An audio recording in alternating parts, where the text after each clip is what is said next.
was neglected and abused. Summary: Naruto Uzumaki Namikaze, a boy beaten mercilessly when he was a kid by the villagers and neglected by his family. A kid forced to grow up on his own. How would he survive in this cruel yet so beautiful world? Fatherly figure QB, Smart Naruto. Chapter 1, Streets of Konoha, 11:12 p.m. A blonde-haired, 5-year-old kid can be seen running away from the angry mobs. "Stop running, demon!" a guy from the mob yelled angrily, but the boy didn't obey. He just kept on running and followed what his instincts told him. The boy was so focused on running for his life that he didn't notice a rock enough for a person to get tripped on. It was on the road. The boy stepped on it and got tripped. He looks back on his pursuers only for his face to meet a kick. The kid's nose was bleeding. As he clutched his nose, he then yelled, "Just what did I did to you people?" Now the boy was crying. "What did you did to us? What you did to us was completely unforgivable," a woman from the mob holding a knife replied, yelling, "You killed our loved ones." Another guy with a torch also yelled, "You even killed our beloved son Daime." A guy with a green vest yelled, "Kill the demon fox." Another guy with a green vest yelled, pulling out a kunai on his pouch. The kid was beaten, mercilessly, like he was a punching bag. The beating lasted for 2 hours and left the small body on its own blood lying in the street. Some who aren't satisfied spitted on his body. Miraculously, the kid was still breathing after the beating thanks to the fox living inside him. His name was Naruto Uzumaki Namikaze, the carrier of the soul of the nine-tailed demon fox, or QB for short. He's also the eldest of the Namikaze siblings in terms of time of birth. 5 years ago, October 10th, an attack happened that almost destroyed half of the Konoha wall thanks to the QB. Before the attack happened, Kushina was giving birth for her 3 children while Minato, the 4th Hokage, was holding his wife's hand. "It's all gonna be okay," Minato tried to reassure his wife. "I know, idiot," Kushina smiled, her face mixed with joy and pain. The first kid to arrive was Naruto, the next was Menma. He had a blonde hair with its tips on red. The last one was Izami. She had a red hair. Kushina fainted because of the exhaustion. "Kushina?" Minato said, his face was full with fear of losing his wife. "It's okay, Minato, she's just exhausted," Tsunade interrupted, smiling as she watched the 3 children. What they didn't know is that someone with an orange mask was using this opportunity to extract the QB. As Minato was about to have a heavy sigh, it was interrupted by a strong push, making them hit the walls except for Kushina. And then you know what happened next. The son Daime sacrificed his life, sealing the Yin chakra on Menma, the Yang chakra on Izami, and the soul on Naruto. The last words of the son Daime to Minato were to take good care of his children.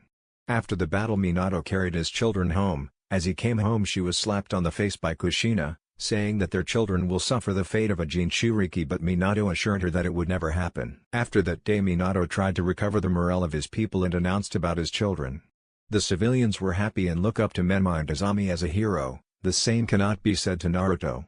Majority of the civilians demand that Naruto should be killed, only to hear a warning from Minato that those who attack his son will be sent to Ibiki.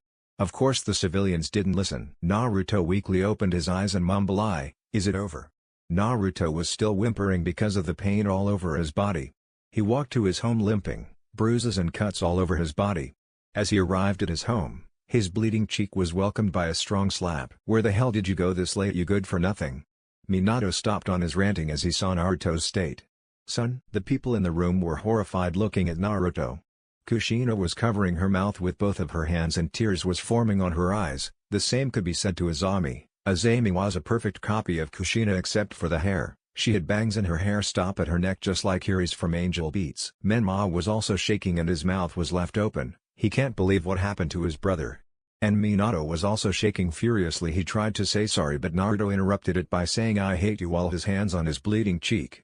Naruto, being a kid, tried to run away but failed. His body meets the cold floor. As exhaustion was already on its limits, he closed his eyes slowly. He can hear his siblings running to him, and then it all became dark. 5 years later, a now 10-year-old Naruto woke up. He was panting as he recalled his dream, his past. "Kid, are you okay?" A worried voice from his mind interrupted his thinking. "Yeah, I'm fine, Naruto-san," Naruto replied as he rubbed his eyes with his right arm. "Are you sure? I can see that you're having that dream about that incident again, and how many times should I tell you? My name is Kurama, not Atu-san," the voice now named Kurama said in his mind. "Yeah, I'm sure it's just the past," Naruto replied, looking at the window, his face with a frown, watching his family having a great time. A lot has changed after that incident. Naruto's eyes was now red instead of aqua blue. His IQ were off the charts that would even put Shikaku to shame. He's also quiet and can easily understand human behavior, all thanks to Kurama's mental training. His eyes in the books he keeps on reading. No Icha Icha. He's a prodigy is what the Uchihas, Hyugas and Naras call him, but his parents were too busy helping Menma and Azami harness the fox chakra for them to notice. I think I'm gonna go out for a while, buy some books, Naruto said to himself. He then changed into his red-orange hooded jacket. Underneath it was a green long sleeve with its sleeves on black, a gray-colored pants, and a black shoes. He also wears the pendant that the QB gave him on his birthday and the headphone on his neck that the QB also gave him on his birthday. You guys decide the design. As he goes downstairs he watches his family smiling at each other and their father praising Azami and Menma for their good work. He decided to leave them be, he would just be a burden for them. Flashback. 5 years and 3 months ago after the incident, the whole family was on the living room watching TV except for Naruto who was reading a book. Minato suddenly turns off the TV. Azami, Menma, me and your mother will start your training today, Minato said smiling at his two children, and that earned Naruto's attention. Yay training! Azami and Menma cheered. Quiet now kids, Kushina said, also having a big smile on her face. But what about me? Naruto questioned. We will start your training when you enter the academy. Minato kneeled down in front of Naruto and pets his son on the head. But we will start their training early so that they can control the QB's chakra properly, Kushina interrupted, who also pets Naruto's head. Maybe you can use a bunshine to train me? Naruto suggested. Minato and Kushina knows that Naruto was smart but they need to put Naruto aside because of the prophecy, Jiraiya said. But what they didn't know is that Naruto heard all of it. Can ni train with us, Atu-san? Menma and Azami said in unison. Fine, Minato said defeatedly, but Naruto can read Minato's behavior as he said that. He don't really like to train Naruto, even Kushina's. Never mind, have fun Menma, Azami, I'll just ask next time Atu-san. Oka-san, Naruto said, his back facing them. He then walked to the main door to go outside. Don't worry kid, I'll be the one that will train you. But don't expect it will be easy. He Kurama tried to cheer him up and was welcomed by a sad smile courtesy of Naruto. Thanks, Kurama. After 3 years, Naruto and his siblings were already 8 and they started going to the academy. Just as what you predicted, Naruto is the greatest at the academy, Sasuke and his siblings trailing. As they arrived at their house, Kushina and Minato immediately hugged them except for Naruto who was expecting for them to hug him too. So how was your day, son? Minato asked. It was great, Naruto answered, but was replied by an unexpected answer. I'm not asking about yours, I ask about Menma's, Minato replied. Okay. Sorry, Naruto lowered his head as he said that. It was great, Atu-san. I also acquired a lot of friends. Menma answered grinning. That's great, Minato said, ruffling Menma's hair. They then entered the dining room and proceeded to eat their dinner. Ramen again? Naruto thought to himself. They were busy eating and talking about their day except for Naruto who was just eating his food slowly and just listening on their conversation. Then Naruto remembered something. Atu-san, Naruto said, catching their attention. You said before, right, that you would train me when we enter the academy? Now we already entered the academy, you can train me now, right?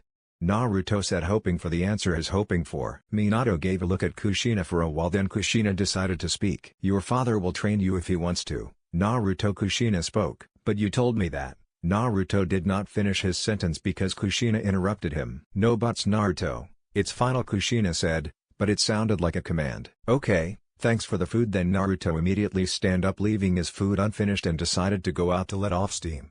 What he didn't expect that his siblings followed him outside without leaving the door open. Now what do you want?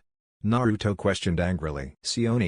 Chan, they love us with all their hearts and they hate you, Azami said as she stuck her tongue out. Now go away here, scum. Menma tried to push Naruto but Naruto evaded it, then walks away. Thanks for the concern, then Naruto said sarcastically, and was also waving them goodbye. Don't mind them, kid. They just don't know how lucky they are to have a son and a brother like you. Kurama tried to cheer up Naruto and succeeded. I'm also lucky to have a furball living inside me, and also, thanks for always being here every time I'm down.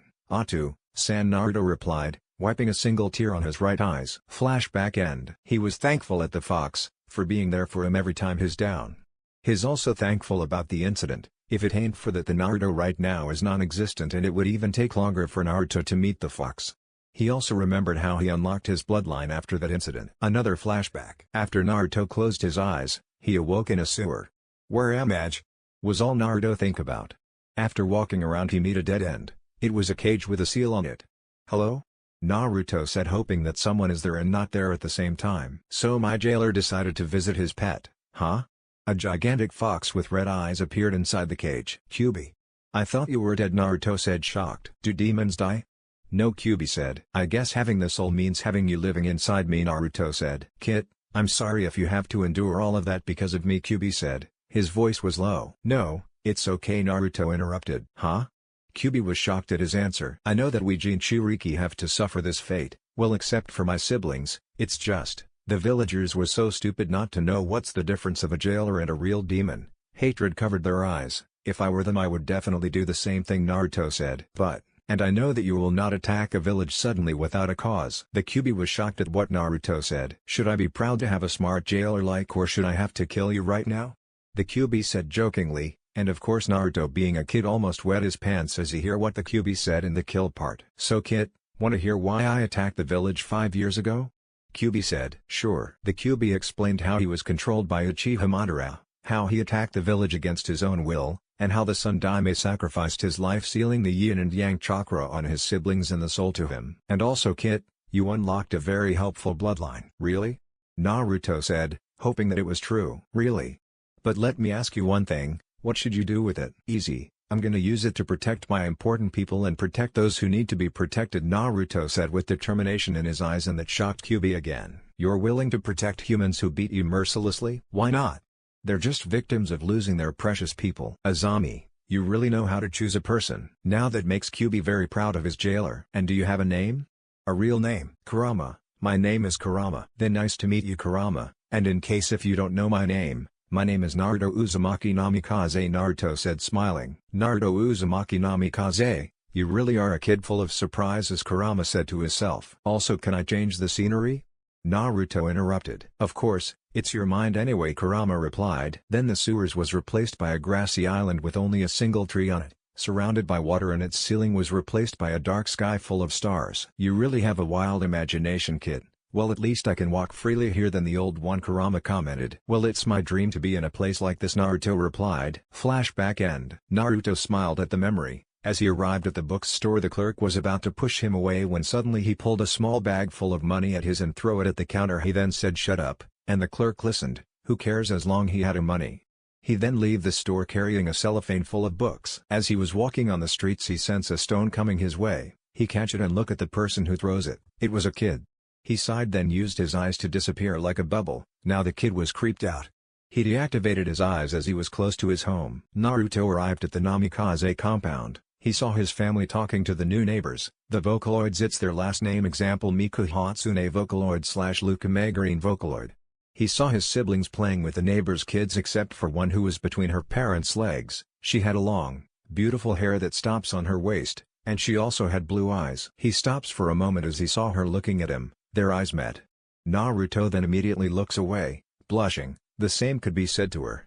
She's so pretty was all Naruto thought, but was interrupted by a howling fox. Shut up, Patu-san. Is it bad for a father to be happy to know that his son was starting to like someone? Kurama said jokingly. Naruto then entered the Namikaze house and goes to his room to start reading his new brought books. After 4 hours of reading, it was already 8:30 p.m. Naruto finished at least 3 books. As hunger hits him, he then goes downstairs. As he was about to take a food on the refrigerator, he overheard his parents talking. Azami and Menma's birthday was closing by Minato. What's your plan? Kushina asked. Well, I was planning to sign them the Dode contract, and also I would like to announce that Menma will be the heir of the Namikaze clan, Minato replied. That's a great idea, Minato, Kushina replied, happiness mixed on her voice. I always have the greatest idea, Minato also replied. Naruto was completely shocked, his legs about to give up. His face was flowing with tears, hands curled into fists. It's always about Azami and Menma having a lot of things coming for them, but what he got? Nothing. They have taken everything from him, his name and his childhood. Then the main door was slammed courtesy of Naruto going out, but the couple didn't even bother because they were too busy doing their session. Meanwhile, at the Vocaloid's compound, Luka Megarine Vocaloid just finished placing her things on her room. Her room was average and the color blue and green can be seen everywhere. She then looked outside her window and saw the boy wearing a red-orange jacket earlier, running and crying. As she watches the boy run, she accidentally activated her power. Her heart aches as she feels the blonde sorrow. She immediately changed into her white jacket, just like at the interviewer, and decided to go after him, but before going she asked her parents that she would go out for a while. And of course they were about to object, but when they saw the painful look of Luka and also feels the sorrow of the boy, they decided to approve. Meanwhile, at a cliff nearby, Naruto was standing at the edge of the cliff, shouting his feelings out. He can't take it anymore. It's always about the two of them, even his godparents neglected him for the favor of his twins. Life is just so cruel. Do they really have to put him aside and neglect him just because of a stupid toad prophecy? No. Instead of teaching him how to be a ninja and care for him, they just put him aside. The neglect is just too much to take. Naruto then looked down at the deep ravine. You know already what is thinking. If I die right now, they won't even care, right? There won't be any anchor for them being a happy family, right? Right? Naruto said aloud to himself. Kit, it's okay Kit, I'm here for you. Kurama tried to calm Naruto down but to no avail. Now Kurama was scared of what's gonna happen next. Can you believe that? Kurama, the great nine-tailed demon beast, was scared of losing his vessel. I guess this is goodbye then. Naruto smiled sadly as he said that. He could hear Kurama, his Anto-san, yelling inside his head to not to do it. Tears started to fall from his eyes as he closed his eyes. As he was about to fall, happy moments of his life flushed his mind. As he opened his eyes again, he was surprised as someone pulled him away from the cliff. Before he hit the ground, he saw at the edge of his left eye a familiar long pink hair. As he hit the ground, he immediately stand up. It's like a backbend or whatever that is, and look at the person who pulled him. It was the girl with the long hair earlier. She's also wearing a white jacket. He was worried but was immediately changed into anger. Why did you interrupt? Naruto said. His voice was low. Eh? The girl was confused at what he said. I said why you saved me? Naruto was now yelling. He was about to find peace but this girl interrupted it. He also didn't realize that tears was now falling again from his eyes. He was about to yell again but was interrupted by a hug. What are you doing? Naruto said, his voice still loud. Please, stop it, Naruto heard the girl said. Please, don't cry now. The girl was looking at his eyes, red eyes with her own blue eyes. As Naruto looked at her eyes, he feels like letting all of his emotions out while hugging her. But what making him confused is that she's also crying. Why are you crying? Naruto asked, hoping that is not the reason why, but yeah, he's wrong. It's because I can feel your sorrow, the girl said. Naruto was shocked at what the girl said and decided to ask. What do you mean you can feel my sorrow, and how does my sorrow feel like? We Vocaloids can feel any feelings and read the mind of the person we're looking at. And about your sorrow, it feels so painful, the pain of being neglected, it hurts so much, the girl said between tears. Naruto was now shocked again. I'm here for you if you want to let it all out, the girl said, smiling brightly. Naruto could swear that the one in front of him was a goddess. He then lowered his head in front of her as tears started to fall again. He could feel the warm hug of her as he cried all of his feeling out and yelled as loud as he can. After 5 minutes of crying, Naruto realized on what situation he was in right now. He immediately pulled away, stand up and bows his head in front of her. I'm sorry for crying in front of you, Naruto said, blushing while wiping the tears on his face with his sleeve. No, it's fine, the girl said. I'm definitely sorry. The girl just looked at her, smiling so brightly. What's your name by the way? Naruto asked, still blushing. Luca, Vocaloid Megarine. Luca, what's yours? The girl now named replied. Luca replied. Naruto, Namikaze Uzumaki. Naruto replied. Nice to meet you, Naruto. Kun. She tilts her head a bit and handshake Naruto. Likewise, Naruto now was smiling. He feel refreshed after crying all of his feeling out. Naruto then looks at his watch and noticed it was already past 10 p.m. I should probably walk you home, Luca-san. Naruto spoke. Thanks, Luca replied. After walking for 10 minutes, they arrived at the Vocaloid compound and was about to say their farewells when suddenly Luca asked something. Are you going home to your home? I don't feel like going home, Naruto replied, looking at the ground. Then just stay here instead. A man with a dark blue hair and also blue-colored eyes said. It's not Kaido. Ato-san. Luca was shocked. Ato-san. Naruto was also shocked. Since you don't feel like going home, and going home in a place like that right now would even make you more depressed, right?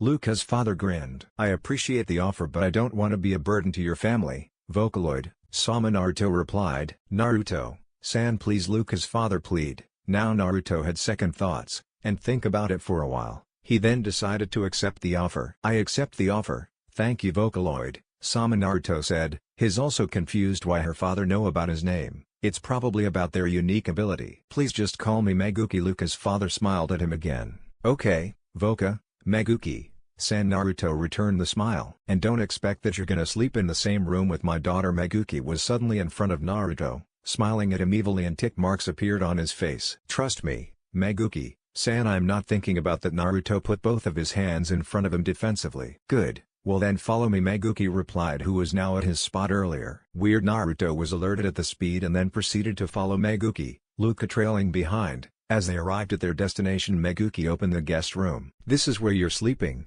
Feel yourself at home, Meguki said, gesturing Naruto to go inside. The place was beautiful. It's like the bedroom of the royals even if it was just a guest room. Naruto then heard Meguki yawn. I can take it from here. Thank you for assisting me, Meguki-san, Naruto said, trying not to be much of a burden for him. Are you sure? Well, I'm going then. Meguki walks away and turns back for a while and said, and also if you feel like a burden, you're not. He smiled and then continued walking away. Luka-san. Thanks, Naruto spoke suddenly. No, it's fine, Naruto-kun, Luka said and kissed Naruto on the cheek. Good night, Naruto-kun. She smiled so brightly again, then walks out of the room, probably to go to her own personal room. Naruto was left standing, his hand on the cheeks where she kissed him. Did she just kiss me? Naruto questioned himself, not believing at what just happened. Of course she did. Kit Kurama's voice interrupted his thinking. Atu-san, you had me worried out there for a second. Kit Kurama's voice was loud, like a father who's dead worried about his son. I'm sorry. Don't be. I know it's hard to get over with, but next time, Kit, remember, every dark times there's always a light coming for your rescue. I'm really sorry, Atu-san. I don't know where am I right now without you. Sleep now, Kit. Tomorrow is going to be a long day, Kurama said, and a yawn was then heard after that. Good night, Atu-san, Naruto replied and proceeded to lie down on the bed. Tomorrow, huh? He then closed his eyes. After that night, 7 p.m. Why are you on top of me? Naruto said in a bored tone, looking at the smiling, aquamarine-haired girl. Her face is so close to his. The girl just smiled and pulled the left cheek of Naruto. You're so cute when you're sleeping, Naru-chan. Naru-chan? What? You don't like the name? The girl gets out of the bed and puts a sad look. No, it's just, it sounds so childish. Naruto puts both of his hands in front of him. But we are still a child, she pouted. Fine, Naruto responded, defeated. So you're fine with it? She beamed. Your choice. Yay. Then from now on I'm gonna call you Naru-chan, she said with such enthusiasm. So from now on then I'm gonna call you also. What's your name? Naruto replied with fake enthusiasm. She chuckled. Sorry, my name is Miku Hatsune Vocaloid. Nice to meet you, Naru-chan. She offered a hand and Naruto shake it with his own. Hatsune? So you and Luka are not siblings? And also, did you read my mind when I was sleeping? Naruto asked. Are you going to be mad at me because I read your mind without your permission? Miku's beaming face was now replaced into a sad one. It's fine, but just this once. So, you know that I can also read minds? She shook her head. What? Why? Because when I read your mind some are inaccessible. Oh, I covered some important parts, Kit. You should be thankful. Kurama's voice spoke inside his head. Well, thanks, I guess. If you really can read minds, then what's my favorite food? Miku asked. Leek. Naruto's sweat dropped when he said that. Hey. You don't like leek? But it's good. Good? Eating leek when it's raw? Naruto grimaced at the thought. Eating a raw leek. Miku-chan, is the boy awake now? A female voice can be heard from downstairs. Yes, Andy, Miku replied. Then tell him to go downstairs to eat breakfast. Eh? Naruto was shocked. She looked at Miku smiling, and then she pulled Naruto out the door. As they go downstairs, he saw Meguki watching TV at the living room with a platinum blonde-haired girl, and Luka's mother serving breakfast with Luka helping. Meguki saw him and greeted him with a smile. He also returned the favor. When he reached the dining room, Luka and Luka's mother, Muka, also greeted him.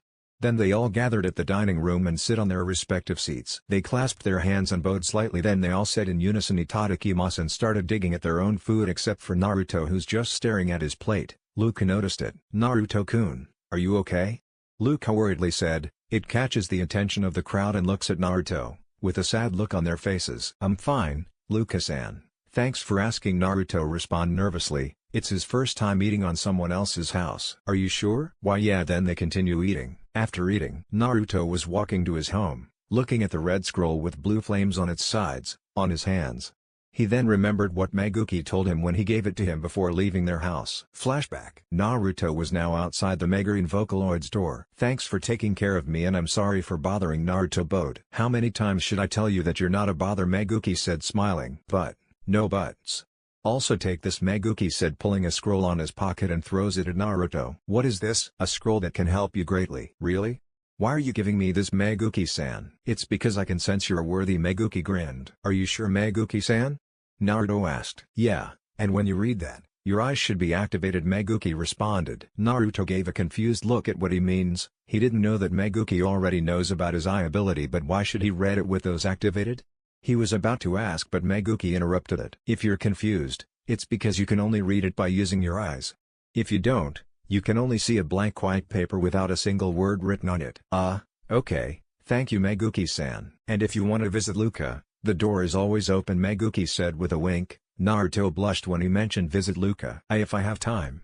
I'm off now Meguki-san Naruto said walking away. Oto-san, you said that you covered some important parts of my mind right? Yup. Then why did he know about my eye ability? I don't know.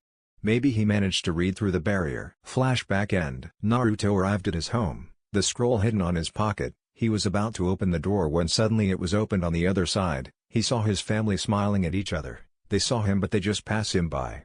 Naruto's blood boiled just by seeing their faces. Without a word he immediately ran to his room. When he was inside his room, he locked the door and pulled the scroll out in his pocket. I wonder what's inside Naruto said to himself. Be careful kid, I sense danger on that scroll Kurama warned. I know, Oto-san. Naruto untied the scroll and looked at what's inside but he still didn't use his eyes. It really is blank Naruto then used his eyes, then he saw the notes. It was an alien language. When suddenly he feel intense pain on his left eye, he immediately put a hand on his left eye.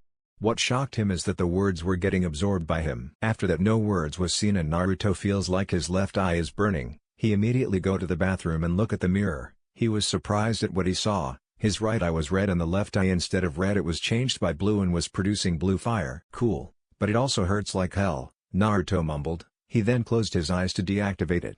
He opened his eyes and looked at the mirror. It's still the same but the blue flame was gone. Heterochromia Naruto mumbled then suddenly he feel dizzy. He wobbled going to his bed and then he fell to his bed unconsciously. Meanwhile at Vocaloid compound, Meguki was drinking a tea while reading a book when suddenly a blast from inside their house interrupted his reading. What the? Meguki immediately ran to where the blast occurred. A katana materialized on both of his hands.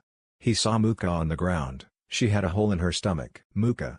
Meguki immediately ran to her and hold her hands. Meguki, sorry. I guessed she was interrupted by another blast. Don't talk. Save your energy Meguki was shaking furiously, he's too scared to lost his wife. Archie children was taken Muka between coughs. Who take them Meguki was angered hearing his children was taken. Auto nins now that shocked Meguki. P please Meguki B bring them back, P promise Muka said, crying. I will even if it cost me my life Meguki said also crying. P thank you Meguki, I'll love you Muka said between tears, putting a hand on Meguki's face. I love you too, Muka then they kissed. Their final kiss, as life abandoned Muka's body, Meguki was now crying furiously. You'll pay for this Orochimaru, Meguki said furiously he then disappeared into a blue blur. Somewhere in the forest of Land of Fire. Orochimaru and 15 other Auto ninjas was on the run. Orochimaru was carrying an unconscious Luka and Miku while the other ninja next to him has Ya. Orochimaru was smiling evilly as he watched the two future of the Sound Village when suddenly his shoulders were cut cleanly by a blue blur and also the ninja next to him has his head flying in the air. It cost them to drop their victim. So you decided to join the party huh?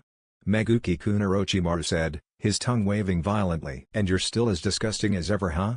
Orochimaru Meguki said, while two clones were caught the children and disappeared into a blue blur. Go after them, I'll take care of this man Orochimaru ordered his men. Hi. Orochimaru-sama then the 14 ninjas go after the clones. Not so fast Meguki tried to go after them but was stopped by a snake coming from the arm of a fully recovered Orochimaru. Remember I'm your enemy Meguki-kun and that starts a bloody battle. Meanwhile at Naruto's room. Kit Kurama spoke. What is it Oto-san? I'm still sleepy Naruto responded sleepily and goes back to his sleeping. A tick mark appeared at Kurama's forehead. He then decided the only way to wake up Naruto. Wake up you lazy idiot. Kurama yelled. Okay, I'm awake. Geez, is that really necessary? Naruto groaned. Good, and it is necessary. Anyway kid I feel like something bad was about to happen. You think so? I do too Naruto responded then an explosion happened. What the? Kit. The explosion was coming from the Vocaloid compound. I know. Naruto was about to run downstairs when suddenly he feel an intense pain from his left eye and fell to his knees. Ugh. Please not right now. Naruto said in frustration and another explosion happened. Now this makes Naruto more worried. He get up on his knees and started running. He didn't mind the intense pain, as long as he know that his precious people are not hurt, it's enough. When Naruto arrived at the Vocaloid compound there was a lot of people in water-style ninjas on the rooftops to extinguish the fire. He was shocked when he realized it was the Meguin Vocaloid's household is the one burning.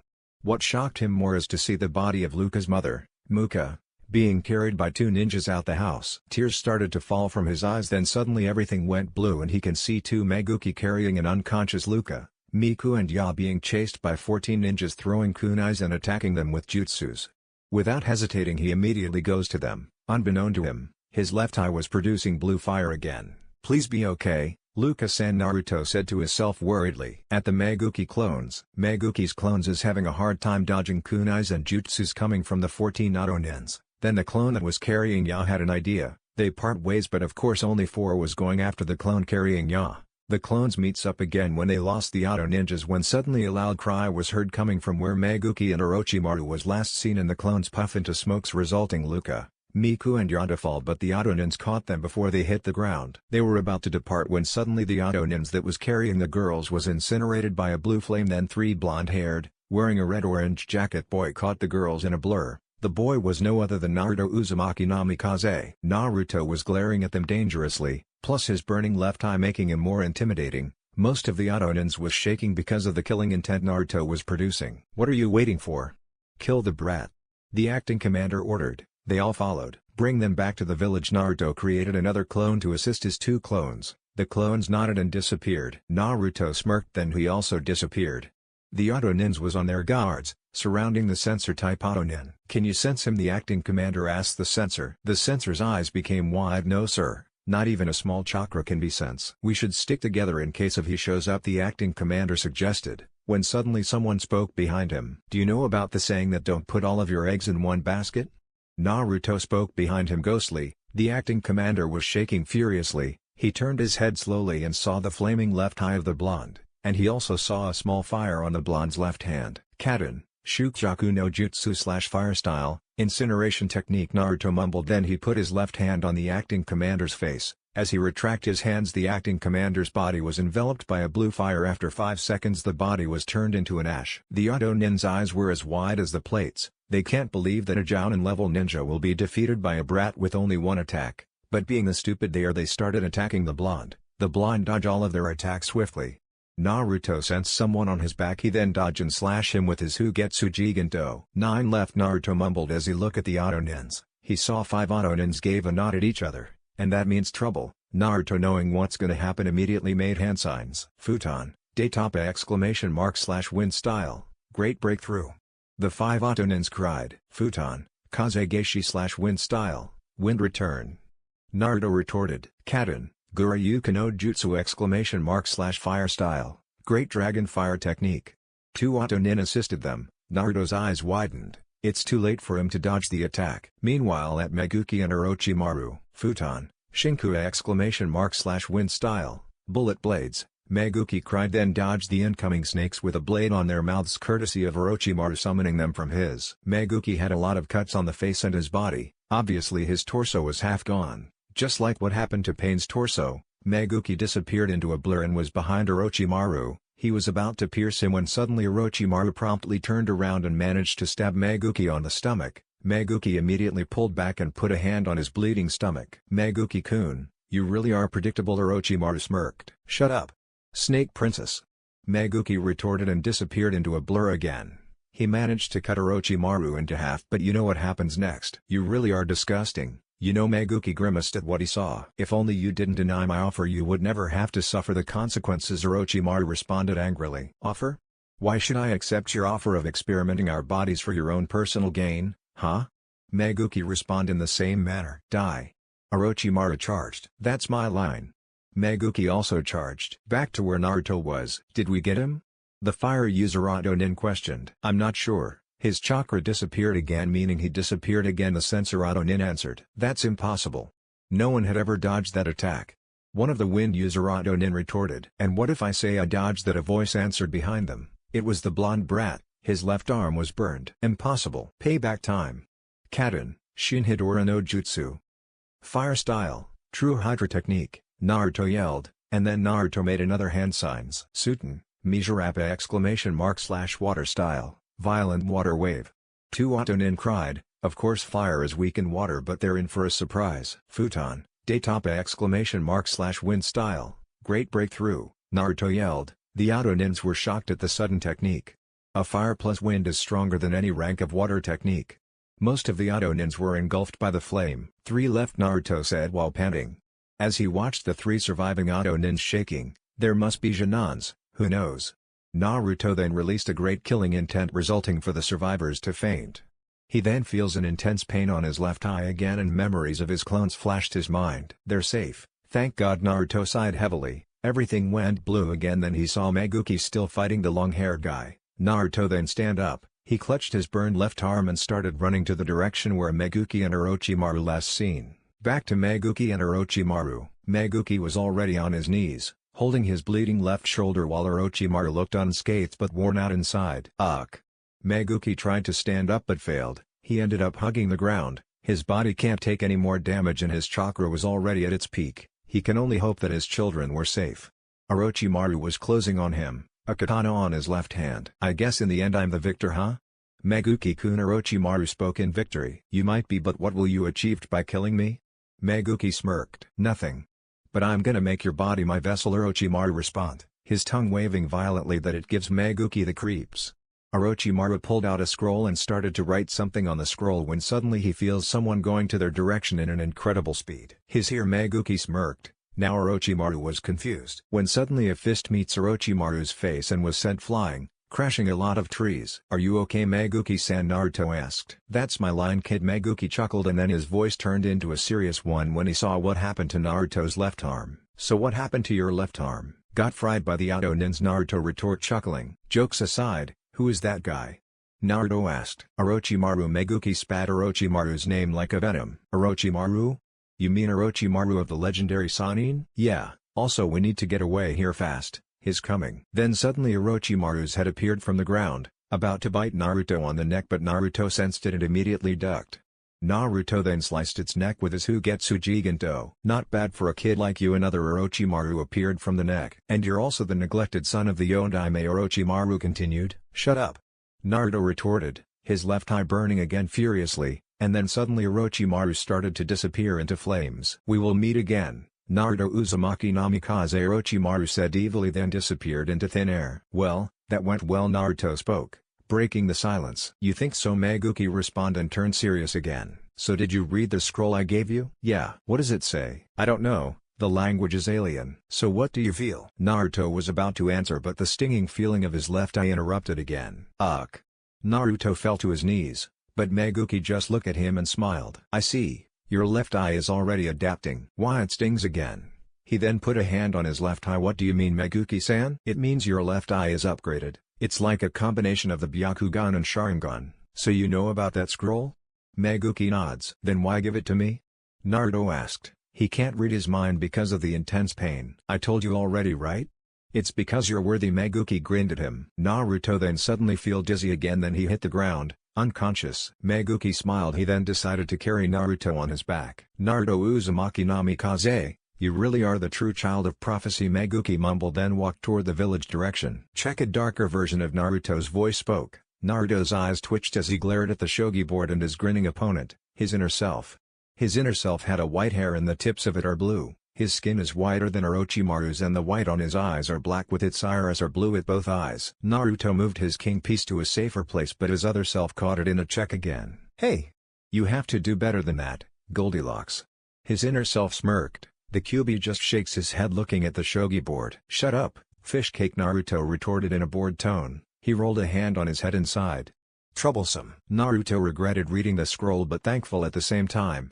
Because of the scroll he rescued the Vocaloids and because of that he had another soul living inside him. Flashback. Ugh, where am I? Naruto mumbled, he's still dizzy because of the pain earlier. He scouted his surroundings and realized it was his mindscape.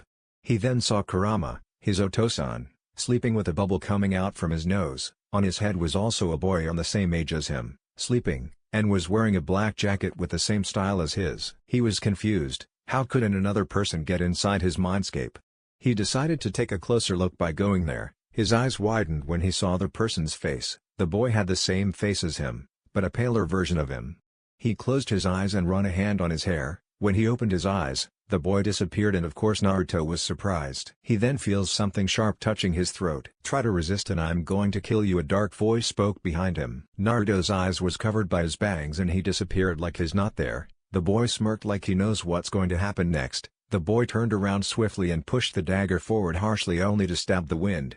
The boy's eyes twitch a little, then he was pushed on the ground with a wrist on his neck and a flattened hand with all the fingers next to each other leaving no gaps between them. Hugetsu Giganto, pointing at his skull threateningly courtesy of Naruto. Tell me, who are you and how did you get here? Naruto spoke in a threatening voice. Hey! Do you have to ask that? The boy retorted and kneed Naruto, but Naruto dodged it by doing a front flip and resulting for the boy to break free from Naruto's grasp. What do you mean? Naruto asked after setting foot on the ground. Why don't you ask the furball over there, the boy replied, pointing at the now awake Kurama who had a big tick mark on the side of his forehead. That's why I hate having an inner self as a neighbor. I should have eaten him earlier, Kurama mumbled, but the two heard it and sweat dropped. Wait. What do you mean by having? Does my mother have one also?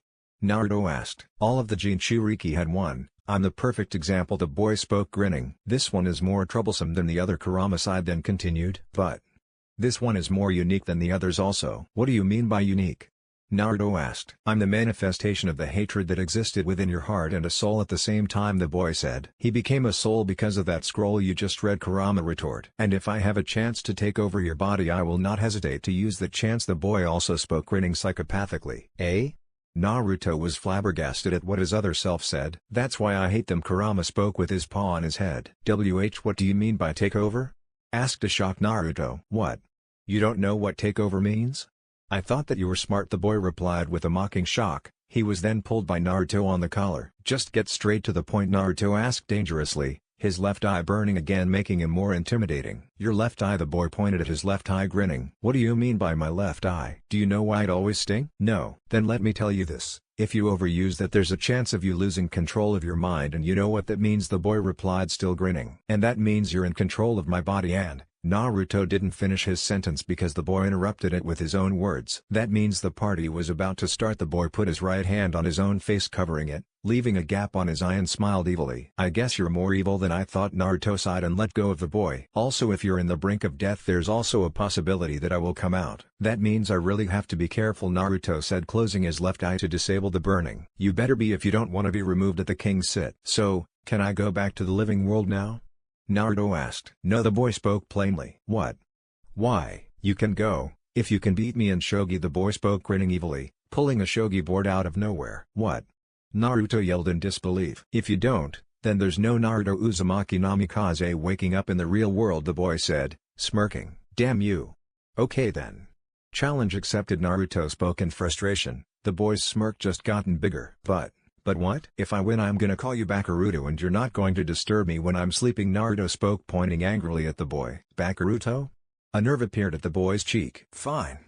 Bring it on, Goldilocks. Prepare to see hell, Bakuruto. I see, so this idiot here is infecting Naruto with his idiocy. Kurama shook his head in disbelief. Flashback end. Both of them were sweating bullets looking at the shogi board. Just a single mistake will be the end of the battle is what Naruto's thinking about now. Then an idea appeared on his mind, making him smirk at the idea. What are you smirking at, Goldilocks? the boy asked with a lot of tick mark appearing on his face. Nothing, just nothing. Naruto smiled evilly that it would give goosebumps to the person he's smiling at. Naruto then moved his king piece to a dangerous position. The boy smirked. Are you going to give up now, Goldilocks?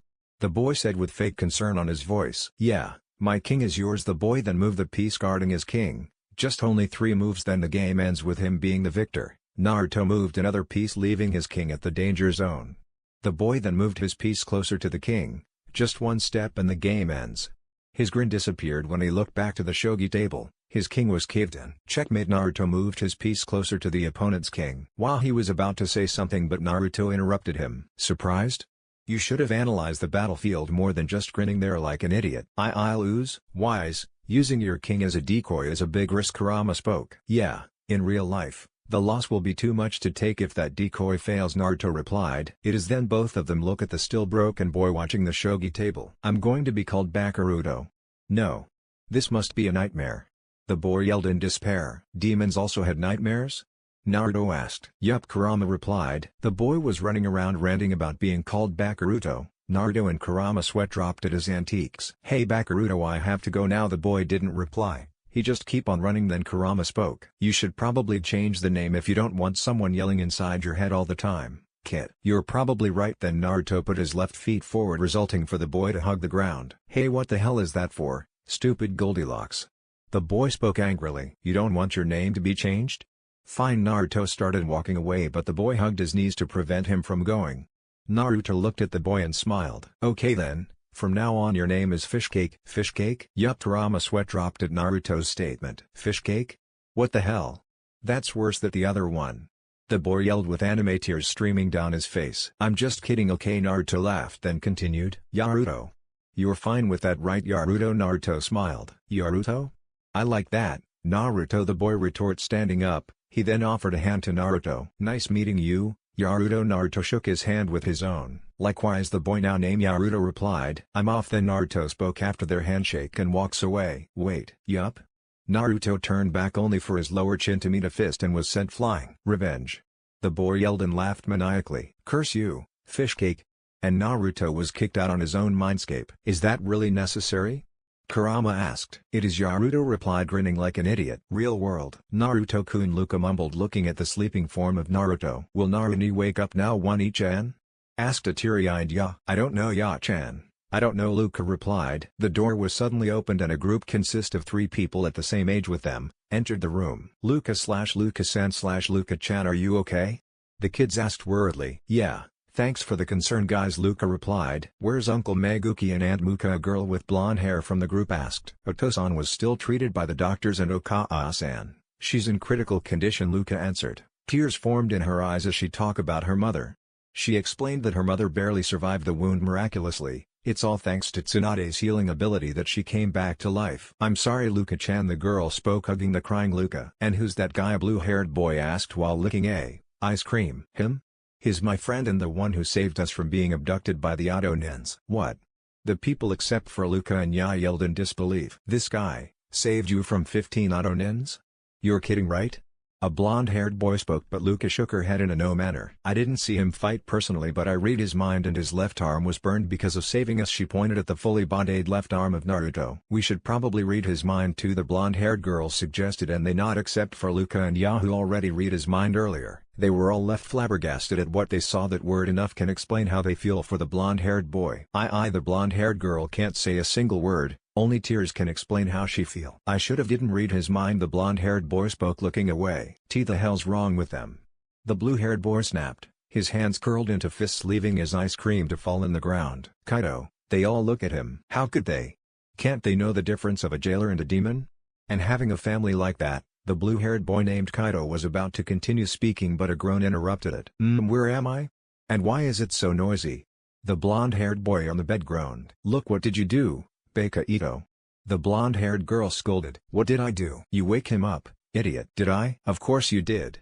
The girl sighed. Naruto-kun. Luka immediately hugged the blonde. Luka-san? Naruto returned the hug hesitantly. Thank you for saving us. Luka pulled away and smiled brightly at Naruto. I swear if she keeps smiling at me like that, I might lose my eyesight, Naruto thought to himself. Oh, that's a cute girl you picked up, bro. Is she going to be your girlfriend? Naruto teased. Shut up, Fishcake, Naruto retorted to his inner self. You should probably thank your dad. I found you guys all thanks to the scroll he gave me. Anyway, I'm sorry about your mom, Naruto spoke to Luka. Don't be, it's not your fault, Luka replied. If only I was fast enough, your mom would probably survive. Naruto looked down. Kachan did survived. Huh? But she's in critical condition right now, Luka spoke. Her voice is low and tears started to form around her eyes again. Well, at least your mom had a chance of survival than having none, right? Let's just hope that your mom will pass the obstacle she's in right now. Naruto smiled at her. Yeah, thank you, Naruto-kun. Luka returned the smile. When she noticed the eyes of Naruto, she looked away blushing. Did I say something wrong? Naruto thought to himself. Then he noticed the guys that entered earlier. If you don't mind me asking, did you just? He was cut off by a cheery voice coming from the now opened door. Hey guys. I brought foods for us to eat.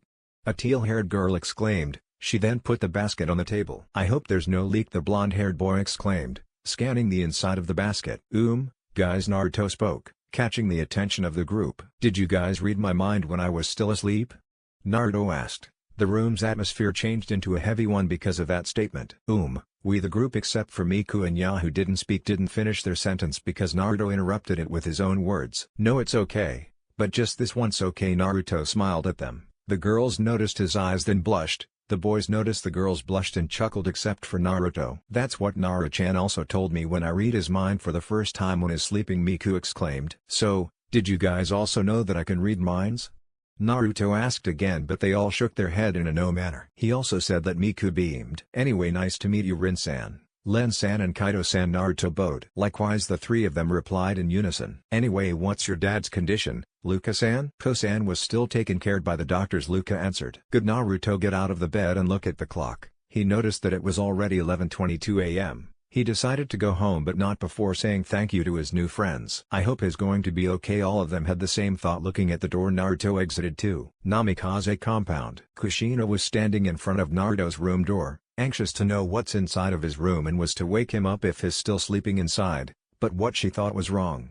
And why did she stop in front of his door? It's because she was checking Menma's and Izami's room if it needs cleaning, but it's clean until she noticed a simple door with the name Naruto intact to the left of their room. Unlike Menma's and Izami's door, theirs are full of designs. "Naruto, you should wake up now." Kushina knocked at the door but received no response. They always thought that Naruto was always sleeping or reading books inside his room every time he's inside. "Naruto, it's already past 10 o'clock. You should probably get up." She knocked again but still no response. Having left no other choice, she turned the doorknob and was rewarded by the door's positive response. After she got inside, she was surprised at what she saw. The place is clean and books can be seen everywhere, but the place looks dull, plus the gray walls making the place's atmosphere more dull. The only thing that gives color to his room is only the different colors of the book. What made her more surprised is that Naruto's not in his bed, but a used blue scroll can be seen lying on his bed. She picked it up to know its contents, but only a piece of paper without a single letter was the only thing she saw. After scanning his room, she stopped on the table near his bed, looking at a picture frame. She picked it up and looked at it. She can see their happy faces except for the owner of this room. You can see Naruto a meter away from them with his expressionless face looking at them, while the four of them was so close at each other with big grins planted on their faces. Kushina felt her heartache looking at the face Naruto was showing at the picture. She can't even remember his favorites and the last time she saw Naruto happy. Then realization hit her. She remembered when she saw Naruto yesterday when they were about to go to Ichiraku. Instead to invite him to go with them, they just pass him by like he's not even there in the first place. Just by thinking about what happened next after Naruto ran to his room made her more saddened. Tears started to form in her eyes and she immediately wiped it out. The main door was then heard open, so Kushina immediately go out in Naruto's room to check who it was and was surprised to see it's Naruto. She decided to greet him but was shocked at what she received. Naruto only looked at her with an expressionless face, and just by looking at his eyes feels like you're looking at a stranger's eyes. After Naruto looked at him, he continued walking to his room and was now on the stairs. Kushina then saw his left arm and gasped. "Naruto, what happened to your arm?" Kushina asked worriedly. Naruto stopped walking and looked at her, and again Kushina flinched at the stare. "It's nothing," Naruto deadpanned, and of course Kushina was not convinced at his answer and decided to press the issue. "You're lying. Your left arm was probably burned." "Who did and how did it happen? Naruto?" Kushina asked with a worried voice again. "If I told you the truth, would you believe me?" "Probably not," Naruto deadpanned, then started walking again. "What do you mean, Naruto?" Kushina was confused at what he just said. "Father will maybe tell you about what happened, maybe if he's interested about what happened yesterday. Now if you'll excuse me, I'm going inside now." Naruto then entered his room, leaving a dumbfounded Kushina. "Minato, I need answers when you get here," Kushina said to herself. Hokage Tower. After 6 hours, Minato had just finished his battle with the most hated enemy of all cages, Paperworks. He sighed and relaxed on his chair. He was really satisfied at his life right now and wished that things will stay like this forever. He saw his family picture at the side of his table and picked it up. Just by looking at their faces make him pull a satisfied smile on his face, but when he saw Naruto's face, his smile was replaced by a sad one. He realized about his actions towards Naruto when he heard about his son earlier. That he defeated 14 ninjas just to rescue the Vocaloids yesterday made him proud and feel guilt at the same time. His son became capable without their help at anything. He didn't even know if he even teach Naruto one thing about being a ninja. Just thinking at the pain and neglect he had to endure for his entire life made him feel more guilt about leaving him in the corner. As he kept on thinking, Naruto's voice saying "To-san, can you also train me?" echoed in his mind. Minato was now really angry at himself about his actions towards his son, and then he remembered something important. Tomorrow is their birthday. Starting tomorrow, I'm going to start teaching him about my techniques. Minato smiled to himself, just by thinking Naruto's happy reaction when he told him that. He was about to depart and go home when suddenly he heard a knock on the window courtesy of a long white-haired man. Minato, knowing who the man is, immediately opened the window and greeted the man, his former sensei. "Jiraiya-sensei? What brings you here?" Minato asked to his former sensei. "Minato, I have something important to tell you," the man now named Jiraiya replied seriously. "What is it?" Jiraiya-sensei. Minato replied in the same manner as Jiraiya. The prophecy has changed. What? Streets of Konoha. Minato had a long face, thinking, while walking to his home instead of using his Hiraishin Flying Thunder God technique, to arrive at his home immediately because of the news he just received from his former sensei, Jiraiya. Flashback. What do you mean the prophecy has changed, Jiraiya-sensei? Asked a shocked Minato. If the prophecy has changed, then what's the purpose of the hard trainings they give to their children except for Naruto? The great Dode Sage summoned me yesterday while I was still very busy doing my research, Jiraiya said seriously. Research? Minato's sweat dropped at the mention of research. He knows that the research he's saying was involving peeking at naked women's in a bathhouse or hot spas. The great Dode Sage told me that a boy with burning left eye will be the one to bring peace to the world, but what? Minato was confused. The first prophecy said that a twin coming from two strong parents will be the one to bring peace, but now it's only a single person. Just what is going on? The boy's heart was being slowly eaten by the darkness around him. In other words, the boy was starting to hate the world. But why would he hate the world if he was the child of PR? Minato stopped talking when he realized the answer. The different forms of hatred, Jiraiya added. Minato, look at him. Are you going to say what I think you would probably say next? Minato asked. Yeah. He's also the one to deliver us the world's destruction if he's completely eaten by the darkness around him, Jiraiya commented. Minato was shocked. To make it harder to swallow, this child of prophecy they were talking about right now could be Menma, or Naruto. Wait, Naruto? Minato, I hate to say this, but the prophecy could be talking about your son, Naruto. Jiraiya spoke that only Minato can hear, but why realization hits Minato again. He almost forgot about the neglect they're giving to Naruto for his other children. Do you realize that Naruto is getting more distant to your family? Minato's eyes widened. Can you even name what he likes? What's his dislikes? Or who's his friends? No, right? I guess we were to focus at the twins that we even forgot to pay attention to your son, my godson. Jiraiya smiled sadly. Minato only looked down because of the guilt he feel right now. Also, because of that neglect, he became a boy that we can never imagine. Jiraiya's smile widened. Minato looked at him, confused at what his sensei means. What do you mean, Jiraiya-sensei? Minato looked at him with wide eyes. Don't tell me you didn't know that your son defeated 14 ninjas just to rescue 3 abducted Vocaloids alone? Asked a shocked Jiraiya. Of course I do know. Anyway, how did you know about that? Minato asked. He didn't expect that someone would leak the information about that. Rumors are like wildfires here in Konoha, remember, especially when it involves the demon fox that they hated the most, Jiraiya said, earning a glare from Minato. Sorry, Jiraiya apologized. It's okay, Minato said, looking at the village. Tomorrow could be worse than 5 years ago, Jiraiya continued, and again he was rewarded by a glare coming from Minato. I would never let it happen again.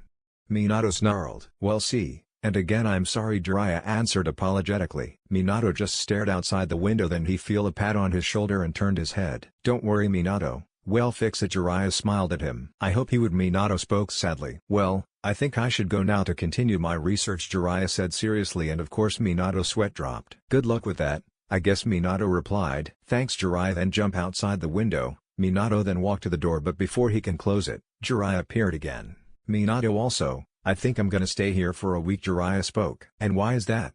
Minato asked. Well, I think on having a break, I guess. Also, I'm going to teach your son, Naruto, something, Jiraiya answered. Thanks, sensei. Also, don't forget to come to our house tomorrow, Minato replied. Of course I won't. I'm off now. Jiraiya then disappeared. Then Minato locked the office and walked to his home. Flashback end. As Minato kept thinking about his son while walking in the streets, he suddenly heard someone talk about a demon fox. He stopped and listened for a while. Hey, did you hear the news about the demon fox? What news? You mean about the news that he defeated 14 ninjas? Yeah, we have to eliminate the demon before things get worse. Minato's eyes widened at this. Yeah. Tomorrow should be a perfect time to kill the demon. I agree with you. It all started in October 10th and it will end in October 10th. Minato had enough of it and decided to stop what they're going to do before it's too late. Minato then go to the crowd and pulled the person that announced to kill his son in the collar and snarled at him. Don't you ever lay a finger on my son, Minato said in front of the guy's face, threateningly. Then he heard someone whispering to each other. Is Hokage-sama under control of the demon? A guy whispered to the nearest person. Maybe. After we kill the demon brat we will know. Minato heard it, then let go of the person he just pulled and spoke threateningly. If I ever know that someone tried to threaten my son's life, I'll send you to a Viki Morino of Konoha torture and interrogation force and make you wish that you were never born, Minato said, then continued walking to his home with his hands clenched into fists. He can still hear the villagers whispering about his actions and about assassinating Naruto, making him more angry, but just continue walking. Don't worry Naruto, I'll protect you this time Minato said to himself. Namikaze compound. I'm home Minato announced as he entered the house. He saw Kushina sitting on a sofa in the living room, crying while looking at a book, a photo album. Minato then walked to her direction and sits beside her, but it looks like she's too busy looking at the book to notice someone sits beside her. Why are you crying, Kushina-chan? Minato asked worriedly. Kushina was startled at the sudden voice and turned her head to where the voice came from and saw Minato smiling sadly at the book she held in her hand. I was just looking at the pictures when Naruto's still a kid, Kushina replied in a sad voice. Yeah, but it's few. Most of it were Menma's and Izami's, Minato also replied. Minato, I need answers. Answers? About what? About what happened to Naruto's left arm, Kushina said angrily. His home? Well, I have something important to tell you, Kushina-chan, Minato announced seriously. What is it, Minato? Kushina asked. The prophecy has changed and it involves Naruto, Minato replied seriously, and Kushina's eyes widened. What do you mean the prophecy has changed and what do you mean it involves Naruto, Minato? Kushina asked, anxious to know what he means. Minato told Kushina about the changes of the prophecy and about the boy with burning left eye, who was about to engulfed by the darkness. He also told her about how it involves Naruto, and of course Kushina, realizing their mistake, fell to her knees and wept more. I'm sorry, Sochi-kun. I'm sorry, Kushina wept. It's okay, Kushina-chan. We can still fix it. Minato tried to calm her by putting her head in his chest. I hope he will forgive us. If he won't, I will never forgive myself, Kushina said between tears. He will, Kushina-chan, and if he won't, let's just give him time to forgive us. Minato smiled at her. Also, I'm returning what's rightfully his, Minato continued. What do you mean, Minato? Kushina asked, then she realized what he meant and smiles at him. I guess we were too busy at the twins to realize we still had another child. Kushina just smiled. Then a growl coming from their stomach was heard in the room and both of them looked at each other then chuckled. Minato spoke awkwardly, then Kushina interrupted. Don't worry, I already cooked dinner. A voice like Kushina's spoke in the kitchen. Eh? You're using a clone to cook dinner? You said no using a clone when doing our own personal chores, Minato cried, anime tears. Just this once, Minato-kun. Kushina smiled playfully at him and Minato sighed in defeat. So did the kids come home already? Minato asked his wife, but suddenly the door was opened. We're home. A boy and a girl's voice was heard in the main door and Minato greeted them. So how's your day, son?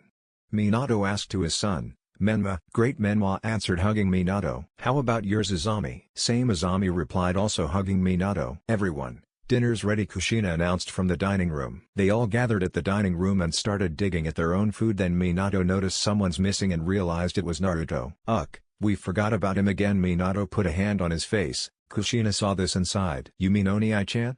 Don't worry, I'm gonna call him, Izami said. No need, I'm already here. A familiar voice spoke and they all turned their heads at the voice and saw Naruto sitting on his chair. Is he a ghost? All of the people on the room thought, then continued eating their own food. Then Minato saw something weird. Naruto's left eye was back to its blue color while his right stays red. Naruto, when did your left eye turn blue again? Minato asked. Naruto stopped eating to drink water, then answered Minato. I don't know, I just found out yesterday. Naruto lied, and of course they believed it except for Minato and Kushina. Whatever you're hiding, Naruto, I respect it, both Minato and Kushina thought. They know that it's a lie, but they respect I just because they realized about their actions to me. Too late, Naruto thought to himself. Now that's what I like to hear, Naruto said evilly. Shut up.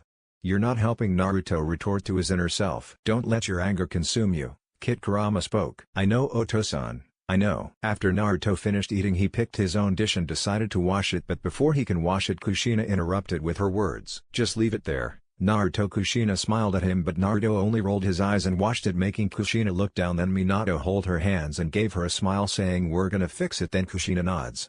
Naruto saw this and only frowned. It's not gonna be easy, father, mother. Naruto then left to his room. After they finished eating, the kids entered their own rooms, leaving Kushina washing the dishes while weeping and Minato looking at her wife with sad eyes. Naruto's mindscape. Naruto was lying at the grass with both of his hands on his head as a substitute for a pillow while looking at dark sky full of twinkling stars in his mindscape. He was thinking really deep right now if he would forgive his parents or not. Then suddenly Kurama's voice cut his train of thoughts. Hey, kid, you feeling alright?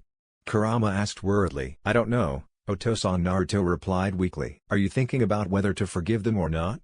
Kurama asked and Naruto nods. I don't really know how to answer them, Oto-san. After all what happened to me, Naruto spoke weakly. If I were you, I'll let them lick my dirty shoes first before I forgive them, Naruto butted in, only to be hit in the head by Kurama. You're not helping, you know. Geez, inner selves really are troublesome, Kurama sighed. but it's the better way to make them feel your pain. Naruto yelled and was pummeled by Kurama's paw to shut him up. Just listen to what your heart says, kid, and you'll know the answer. Kurama smiled and pats Naruto with his tail. Thanks, Otosan. Naruto returned the smile. Sleep now, kid. Don't worry, I'll sing you a lullaby. Kurama joked and Naruto paled instantly. He can still remember the first time he heard Kurama sing him a lullaby. It made him headache his worst nightmare. Please don't, I can sleep on my own, Naruto replied, shivering that it makes Kurama laugh. Well then, good night, kid. You too, Otosan. Then Naruto goes to sleep. After that night, Kosan, Kachan, wake up. A girl's voice can be heard in the Namikaze couple's room. Just a minute. Azami Haim. Minato moaned and got punched in the head courtesy of Kushina. Ate, why did you hit me? Minato rubbed the spot that was punched in his head. So that you would come to your senses. Kushina tightened her fist. Kosan, Kachan, do you know what day is it today?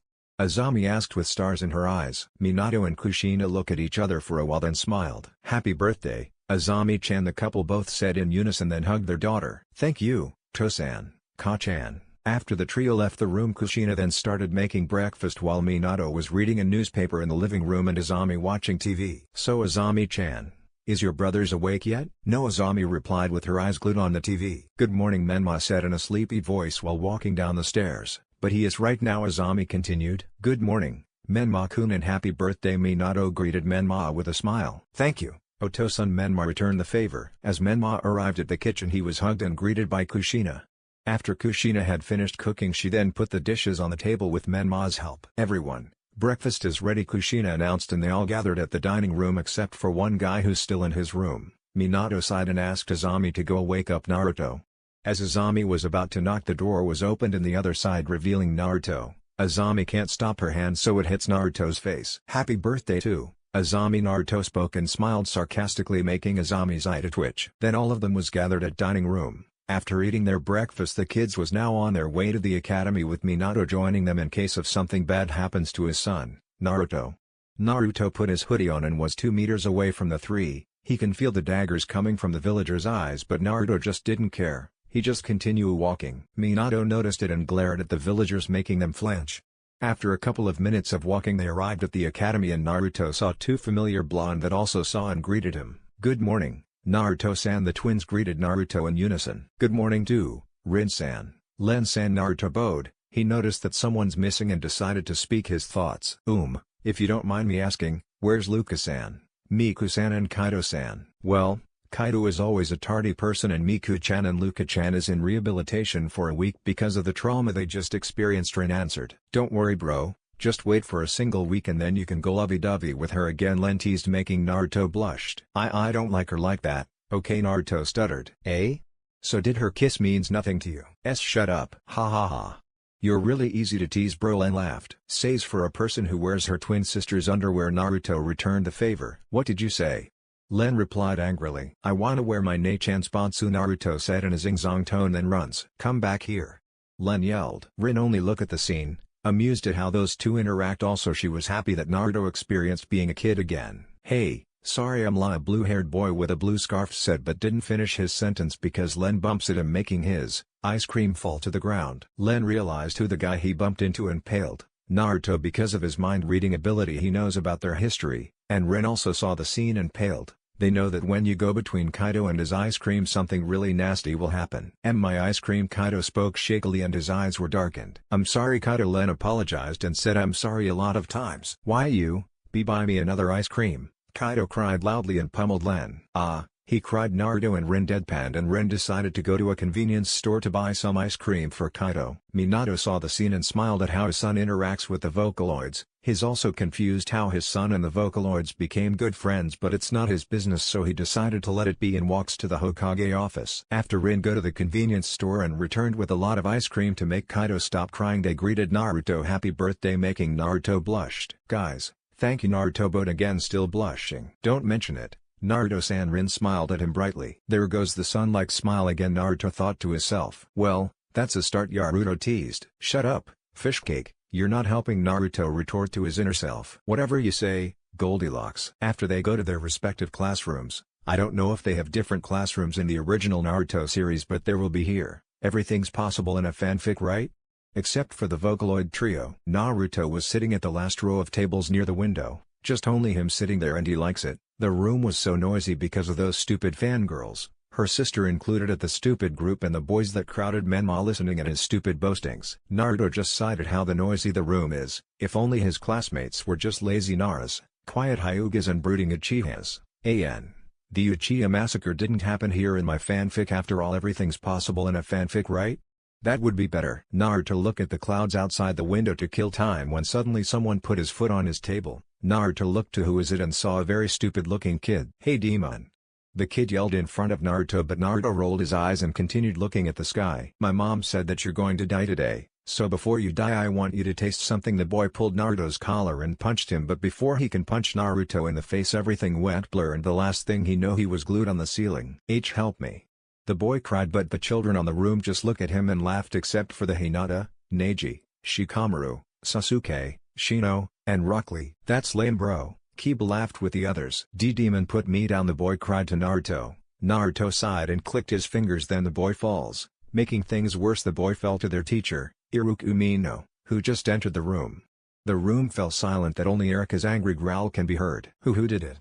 Iruka asked angrily with his big head jutsu, making all the people on the room sweat dropped. Then all of the students pointed at the now empty seat of Naruto. This gave all the students goosebumps except for the Uzumaki Namikaze twins. Iruka just sighed. Every time when Naruto caused mischief just to defend himself, he would disappear like he's not there in the first place. He also knows about Naruto's suffering and neglect. He even tried to cheer up Naruto when he was 8 but failed. Naruto only ran away, leaving him broken-hearted for the boy. "Naruto, please come out now," Iruka said to Naruto, if he's still there. High and emotionless voice echoed at the whole classroom, making those weak-willed shiver in fear, and then Naruto appeared in the chair he was sitting before like nothing ever happened. "Anyway, we had 3 new students coming from the Vocaloid clan," Iruka announced. The children hearing the news whispered to each other and was making assumptions how the transfers look like. Naruto only smirked knowing who the 3 students are. "Students, please welcome your new classmates," the Vocaloids, Iruka announced, inviting the transfer students to show themselves to the class. As the Vocaloids entered the room, most of the girls had hearts on their eyes when they saw the blonde-haired boy and the blue-haired boy, making both of the boys shiver. The same can also be said at the boys except for Naruto, Sasuke and Shikamaru when they saw the blonde-haired girl go inside. "You can introduce yourselves to your classmates if you want to," Iruka told the Vocaloid, and they nod. "Hi everyone, my name is Rin Kagamine Vocaloid. Nice to meet you." Rin smiled brightly to the crowd, making most of the boys cover their eyes with their hands. "Hello, my name is Len Kagamine Vocaloid. Pleased to meet you." Len waved. "My name is Kaido Shien Vocaloid. Nice meeting you." Kaido bowed. "Okay then, go sit in the place you want to sit," Iruka told the 3. While the 3 search for a place to sit, most of the girls keep yelling to Rin/Kaido-kun, "Sit next to me." The same can also be said to the boys. After a minute of searching where to sit, Rin and Len was seated next to Naruto while Kaido was seated next to Shikamaru and Choji. "Hey!" Rin smiled, making Naruto look at her. "Hey!" Naruto replied, rolling his eyes back to the sky. After a couple hours of suffering from a boring class, according to Naruto, they were now dismissed, earlier than the normal class dismissal because of a special celebration. Naruto exited the building to go to his secret favorite spot, but someone called him. He turned back and saw the Vocaloid trio. What do you want?" Naruto asked them. We want to hang out with you if it's okay?" Rin answered. "What's your opinion, Otosan?" Naruto asked to his Otosan. "What's your opinion?" Kurama replied. "Okay. If you want to, okay. But let me tell you this. I'm a boring person." Naruto smiled at them. "We know. That's why we will hang out with you to make your day fun." Len smiled. Azami heard this and decided to interfere. "Can I go with you guys?" Azami asked the group with a smile. The Vocaloids exchanged glances first and sighed. "Okay then," Rin replied, trying to keep her calm in front of Azami. "Great. Menma ni, you want to go with us?" Azami asked his brother, who was busy talking with his friends. Menma was about to deny, then he saw Rin and smiled. "Sure," Menma replied, smiling at Rin, who just rolled her eyes. "What about we invite the others so that it will be more fun?" Azami suggested. Your choice," Kaido stuttered. Great. Azami walked to her friends and invited them. The trio was about to leave sneakily with Naruto, but Naruto is nowhere to be seen. The trio only sighed. "I'm sorry, Naruto-san," the trio thought. Instead of going to his favorite spot, Naruto decided to visit Luca's father, Meguki, to ask some answers about the scroll he received from him. He would have been kicked out right now if he's not using his eyes by the nurses. After a minute of searching for Meguki's room, he found it and knocked. The door was opened just a little, revealing Ya. Who are you?" asked Ya nervously. She didn't know that it's Naruto because of his hoodie. Naruto, having no option, removed his hoodie. "It's me, Naruto. Is your dad awake?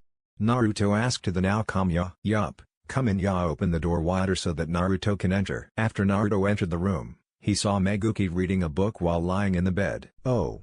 Naruto-san, what brings you here? Meguki saw Naruto and smiled at him. Well, did you meet your inner self? Meguki interrupted. Yeah, I guess you already know my questions. Naruto pulled a chair for him to sit and puts it beside Meguki's bed. Let me tell you the truth why I gave you the scroll, Meguki said seriously, earning Naruto's whole attention to him. Just from the first glance I saw you, I believe that you are the true child of prophecy. So Meguki didn't finish when Naruto said something expected for a child who had experienced like him. So you gave me the scroll because I'm the true child of prophecy. And what if you didn't think that I'm the child of prophecy? I believe you wouldn't let me stay in your house and would have already kicked me in the face knowing I'm the demon reincarnate. Naruto spoke. A slight anger was mixed in his voice. He was surprised when Meguki smiled. I guess you were blinded by the hate you bottled up inside your heart to think that all of the people were the same, right? Naruto-san. Meguki patted Naruto's head, making Naruto's eyes widen the sudden contact. If you think that when the first time I saw you that night, even if you're not the true child of prophecy, I would kick you and shout in your face? No. I would still let you stay at my house because I know that after all of that suffering you still keep a golden heart hidden inside of you. Naruto's eyes widened more. I gave you that scroll because I believe that you wouldn't let power cover your sight. I believe that you wouldn't fall to your inner self's ideas. After all, you're not the demon reincarnate, right? You are Naruto and no one can change that. Tears started to fall from Naruto's eyes. It's the first time he heard a person say that to him. And I also know that the demon they think is not a demon, but a loving father that cares for his son greatly. Meguki grinned at Naruto. Thank you, Meguki-san. Thanks. You. Naruto bowed with the best he can, making Meguki's grin wider. Ya also hugged the weeping Naruto to calm him. Happy birthday, Naruto-san. Vocaloid compound, 2 hours after the hospital scene. What? Two voices echoed at Hatsune Vocaloid household. It's true, Len answered the two. Luca and Miku can't believe that the villagers are really blinded by their hatred to the QB that they even want to end its jailer's life today. But how did you know? Miku asked. Well, after half an hour of pretending to be happy in front of the two siblings of Naruto-san, we finally got tired of pretending to be happy with them, so we left a clone for them to play hide and seek without them knowing that it's a clone, Kaido said. Meanwhile at the Uzumaki Namikaze Twins. Menma-ni, did you saw Kaido-kun? Azami asked, still searching for the Vocaloid trio. Why ask me? You're the seeker, not me, Menma retorted while sleeping under a tree. Menma-ni, so mean. Azami pout. Then she saw a blue scarf stuck in a bush and Azami recognized whose scarf is it and smiled. Gotcha. Kaido-kun. Azami dived in the bush and caught Kaido. Eh? Kaido was surprised. Moo, you're so cute, Kaido-kun. Azami giggled, pulling the left cheek of Kaido, but was surprised when it puffed into smoke. Eh? Azami screeched. So you're searching for a clone all the time? How stupid. Menma spoke. Eh? If you know it's a clone you should have told me. Azami pouts. If I told you, the game would be boring. Menma lied, but Azami saw through it then smirked. Nay. You're lying, right? Azami teased. Not. Menma tried to evade the wave but was still caught. Then why are you stuttering? I'm not stuttering, Menma yelled. Of course you're not. Should I tell Rin-san that you had a crush on her? Azami teased then started running. Hey, come back here. Menma then chased her, but Azami just realized that the one they're playing with is my clone. Kaido shivered at what his clone experienced, making the group laugh. I should probably cancel mines. Yours too, Len pointed at Rin. Okay. Anyway, back to the topic. After we left our clone to play with him, we tried searching for Naruto. Then we stumbled upon a crowd talking about killing a demon, and of course, being an inquisitive people like us, we read their minds and found out they're going to end Naruto's life tonight. Kaido continued, making Luca and Miku's eyes widened. Did you try to search him in his favorite spots? Asked Luca. The trio shook their head in a negative manner. Then we have to check those places. There's a huge possibility that we meet him there, Luca said, about to walk to the main door, but Len stopped her. Do you really think he doesn't know about their plan? Remember, he also had mind-reading ability like us, Len said seriously. But Luca didn't continue what she's about to say because Len interrupted her. He needs us right now? I know that, Luca, but you can't just get out of here, especially while you're still in rehabilitation, Len retorted. Luca just looked down as tears started to form in her eyes. Don't worry, Luca, we will protect him, Len smiled. Thank you, Len-kun. Luca wiped the water away from her eyes and smiled back. You could say that again. If we survive tonight, Len shivered. Anyway, we should probably look for him now before the sun sleeps, Kaido spoke. Okay, we should probably split up to find him more faster. We will communicate via our headphones. Okay, Rin said as a headphone, her headphone in her Vocaloid outfit, materialized on her hand. Got it. A headphone also materialized on Len and Kaido's hand, and they exited the house to find Naruto. We're off now, Luca-chan. Miku-chan. Rin waved at them before exiting the house. Naruto-kun/Naru-chan, please be okay. Both Luke and Miku taught. Somewhere near a lake. Please insert Pokeball Cannon. Young Naruto was sitting under a tree while playing Pokeball Cannon in his guitar that Meguki gave him as a birthday gift. He already knows how to play guitar. After all, it's one of the things that will calm him when he's down. He even had his personal guitar below his bed since he don't want someone to see it. He was smiling while playing, then he sensed someone was watching him, so he immediately stopped. Stop music. He put his guitar down on the grassy ground first and closed his eyes, then he disappeared. In a bush nearby, a certain blonde-haired girl frowned when Naruto stopped and disappeared, so she came out in her hiding spot and picked his guitar. She tried to play with it when suddenly someone poked her side. Eep. The blonde-haired girl yelped and immediately turned around to see who's poking her and found out it's Naruto with his emotionless face. She eeped again when she saw him. Are you a ghost? The blonde-haired girl yelled. No, what are you doing here anyway, Rin-san? Naruto asked to the girl now named Rin. We've been looking for you this whole time, Naruto-san, Rin said worriedly. Why's that? Naruto asked. Because there are some villagers plotting to kill me? I know about that, Naruto interrupted. You know that this always happened to me, right? Especially today, 10th of October. Rin nods her head. And you know I survive situations like this, right? Rin nods her head again. Then why bother? You're just making yourselves tired just to tell me about that?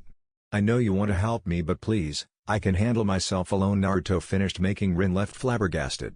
Rin was about to read his mind but was surprised when she can read nothing, not even a single word was seen, just an endless pit of darkness. Please don't try to read my mind. You can only see nothing. It's because of my Ochuo-san and my inner self's barrier. Inner self and your Oto-san's barrier. Wait. You mean your Oto-san put a barrier inside your mind? Rin asked. Not my biological Oto-san. My Oto-san that the villagers saw as a demon. Naruto clenched his fist when he said the demon part. What? You saw the Kyuubi as a father figure for you?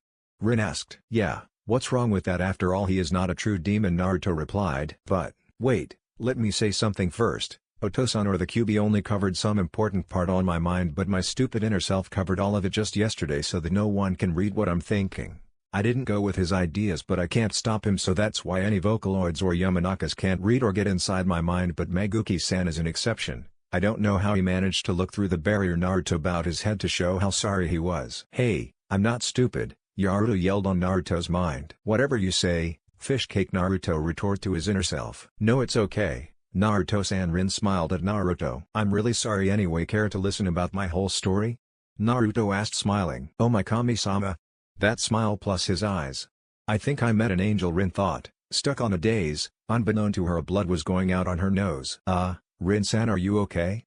Naruto asked, pulling her out in her daze and offering a red-orange handkerchief to her. Okay, Naruto-san, Rin replied, stuttering. She still didn't know about the blood on her nose. What about your nose?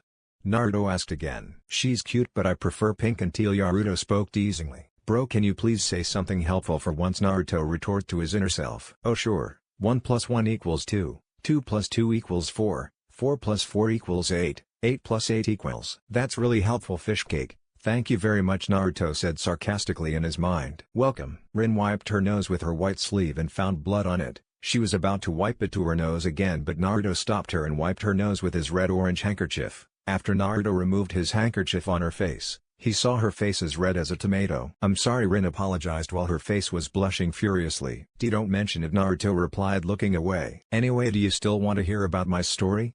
Naruto asked again, and Rin nods her head. But before that, I need you to call Lan-san and Kaido-san to come here so that the three of you can learn something that you don't know about me. Naruto smiled again, making Rin blush again, who just nods her head.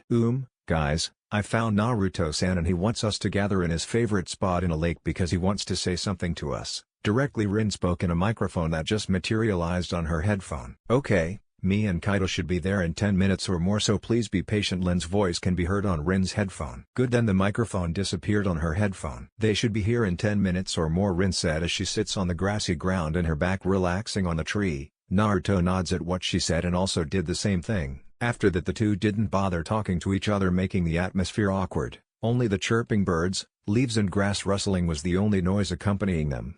Naruto also didn't bother playing the guitar, he just only hugged his guitar like it's a stuffed toy, making him look cuter according to Rin, who just keeps stealing glances at him. After 2 minutes of waiting, Rin had enough at how quiet the atmosphere is and decided to ask Naruto something. And Naruto-san, see, can I ask something? Rin asked while blushing. Sure, what is it? Naruto asked even if he already knows what she was about to ask. See, can you play the song that you played earlier with your guitar? If you don't mind, Rin answered. If you'd like to, sure. Naruto smiled at her. Please insert Pokebell Cannon, Sungayung. Again, Naruto started playing his guitar, producing a soothing melody to listen. If you pay close attention to the surroundings, you can see the grass and the leaves of trees in harmony with the music. Also, the breeze of the wind is getting cooler. While Naruto was playing his guitar, you can see Rin looking at Naruto dreamily. After a couple of minutes of waiting, the boys arrived, but when they saw Naruto and Rin looks like they're on a date, they immediately hide in a bush. Those two looks like they're on a date, and that music, oh, that music is making the atmosphere romantic, Kaido said, licking an ice cream. You could say that. By the way, where did you get that ice cream? Len asked with a sweat on the side of his head.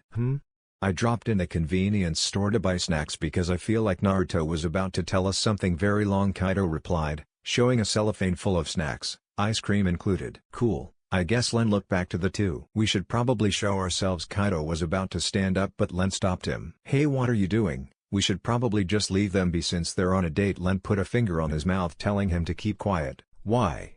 They're not on a real date, right? Kaido asked. Can't you see? Look at my twin sister, then read her mind. You would probably know why I don't want you to disturb them. Len chuckled. Kaido did what he said and also chuckled. PFFFT. She's in a daze, Kaido said, trying to hold back a loud laugh. Told you, Len replied, then laughed. A laugh that they can't hear. Kaido also did the same. While the two are laughing, Naruto saw the bush they're hiding in ruffling furiously. He stopped playing his guitar and spoke. If someone's there, you can come out now, Naruto exclaimed. Crap. He found us. Len stopped laughing and whispered to the still laughing Kaido. Baker Ito, stop laughing or I'm gonna kick you, Len whispered again, dangerously making Kaido gulp. Sorry, we should probably say that we've just arrived yet, Kaido replied, wiping a tear away from his eyes. Like that would work to them since they can read minds, but, never mind, trying won't hurt, right? Len said, and stand up. Maybe not. Sorry if we're late, Len exclaimed, rubbing the back of his head and smiling sheepishly. Naruto knows it's a lie, but just go with it. I also bought snacks since I had a feeling that what Naruto-san about to tell us will be really a long one, Kaido said in his usual tone, like what happened earlier didn't happen, making Naruto's sweat dropped. Your feeling is accurately correct, but I'm not gonna tell you by talking but by a few ninjutsu, Naruto exclaimed, making them look at him with confused face. But you told me earlier that you would tell us by talking, Rin spoke, earning their attention to her. I did. But my Oto-san told me something useful while I was playing the guitar. Your Oto-san? Len and Kaido asked in unison. Not my biological Oto-san. You'll know after I give you something. After Naruto spoke, he proceeded to remove the bandages at his left hand. The spectators' eyes widened when they saw the scorched scar. They know that Naruto's left arm was burned because of the Otonins he fought, but they were surprised when it's already healed, only scars left since the burn was really bad when they first saw it. He also pulled a glass out of nowhere and his right hand was flattened with all the fingers next to each other, leaving no gaps between them. Naruto was about to wound it, but he stopped when he saw the curious faces of the trio. I prefer you guys to look away because what I'm gonna do would be pretty painful to watch, I think, Naruto told them, but they just shook their head in a no manner and their faces saying we can manage. Okay then. Don't panic, okay, Naruto exclaimed, then proceeded to what's he's going to do. What is he going to do? The trio thought, then their question was answered by a blood coming from Naruto's left hand's palm, filling the glass in half. What are you doing? Rin asked worriedly, but was replied by a smile courtesy of Naruto. I told you it would be pretty painful, right? Naruto then pulled a pen, brush and chakra papers on his pocket. Is he going to use his blood as an ink? The trio thought again, and what they thought is correct. They watched Naruto draw something in the chakra papers with his blood at a fast speed. The spectators were surprised at how fast Naruto wrote without any mistakes, and his handwriting was great. After Naruto has done making, he then put the chakra papers that was already written on their forehead and asked if they're ready. This is my first time doing it, so I don't know what's going to be the problems on it, so I'm sorry if it might cause some nasty after effects, Naruto apologized. Don't worry, we'll manage, Len smiled, and Kaido and Rin nodded at it. Okay then. Naruto then started making hand signs at a fast speed. Release. Naruto spoke in a low voice, then a blue light enveloped the chakra papers that was on the foreheads of the trio. After that the three lost consciousness. I hope there's no harmful after effects after they wake up, Naruto thought, looking at the trio worriedly. Don't worry, Kit. Also, since when did you had an error when making seals like that? Kurama grinned, making Naruto smile back. Yeah. But it's better to tell them first before the unexpected happens, Naruto replied. You're right. Naruto then moved the trio in a comfortable place under the tree and to make sure nothing's wrong, He read their minds and as expected they were having a dream about his history. While waiting for them to wake up, Naruto put his headphone to listen to a song. I recommend you to listen Lan's cover of Double Lariat, and Hetri to improvise the seal he just made for future use and succeeded while listening to the song playing in his headphone. After half a minute of waiting and improvising the seal he made in a lot of ways, he noticed that Rin was waking up and her eyes was full of tears. "Oh, Rin-san, you're awake," Naruto spoke, earning Rin's attention. "And Naruto-san, what is it?" Before Naruto could finish his sentence he was intensely hugged by Rin. I'm sorry, I'm really sorry," Rin cried, unbeknown to her that Naruto was struggling for air. Rin-san, I can't breathe. Eh? Oh, I'm sorry." Rin pulled away from Naruto. "Never mind about that. So, how do you feel?" Naruto asked. I can't really explain, all I want to do right now is to hug you," Rin replied, blushing. "Eh? If that's what you want then I'm fine with it," Naruto smiled. Rin then hugged Naruto again in a more gentler way and cried in his chest. "Hey!" A familiar voice spoke behind the two. Naruto, knowing whose voices it, turned his head to where the voice came from. What Naruto saw surprised him. Two-fist and a bro-fist gesture was in front of him. "What we've seen made us respect you more," Naruto-san. Kaido spoke with tears flowing down from his eyes. "And starting from now on, you'll be our best friend and we will never leave your side." Len also spoke with tears flowing down from his eyes. Naruto smiled at what he saw and bumped his fist on both of their fists. "Thanks guys." Namikaze compound. "We're home," Azami announced while Menma, walking like a zombie, was trailing behind her. "Oh Azami-chan. Menma-kun, how's your day? And where's your brother?" Kushina asked the two. The twins look at each other for a while. "We didn't see him after the class has ended, so we don't have an idea where Zonai-chan right now," Azami answered with fake worried voice. "I see, Menma-kun, can you please kindly look for your brother?" Kushina asked, making Menma frown. "But Ka-chan, I'm tired," Menma excused. Kushina just sighed, then asked Itachi, who was busy entertaining Sasuke on the living room, to look for Naruto. "Of course Aunt Kushina," Itachi spoke in an emotionless voice. "Thanks, Itachi." Then Itachi disappeared into a puff of smoke. Also Kushina returned to what she's doing before in the kitchen. "Hey Kushina," Mikado started a conversation. "What is it, Mikado? Do you know things that interested Naruto?"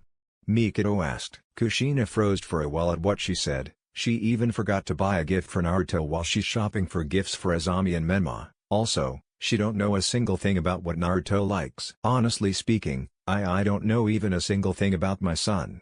Can you believe that? A mother who don't know about what his son likes. I really am a horrible mother." Kushina lowered her head and tears threatening to fall from her eyes. "So they finally realized their errors, huh? And also I'm one of them," Mikado thought.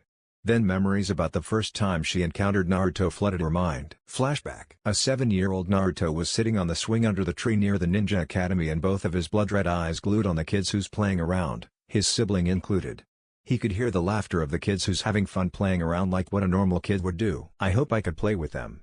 But that's just a stupid dream since they thought of me as a demon, especially the elders," Naruto thought. Mikado was walking to the academy, then he saw one lonely blonde-haired boy on the swing looking with sad eyes at the kids who's playing around. "Isn't that Kushina's kid?"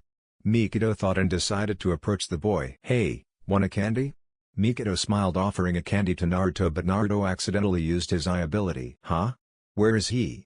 Mikado thought aloud. "It looks like my eyes were activated." Sigh. "Well, at least someone doesn't think of me as a demon," Naruto sighed. He's still not in full control of his eye ability in this time, so this always happened accidentally, especially when he panicked. "Oh Ka-chan," Sasuke yelled, running to her mother and hugged her. "Oh, Sasuke-chan, how's your day?" Mikado kneeled down and returned the hug. "Great," Sasuke replied enthusiastically. "Good. So what do you want to eat?"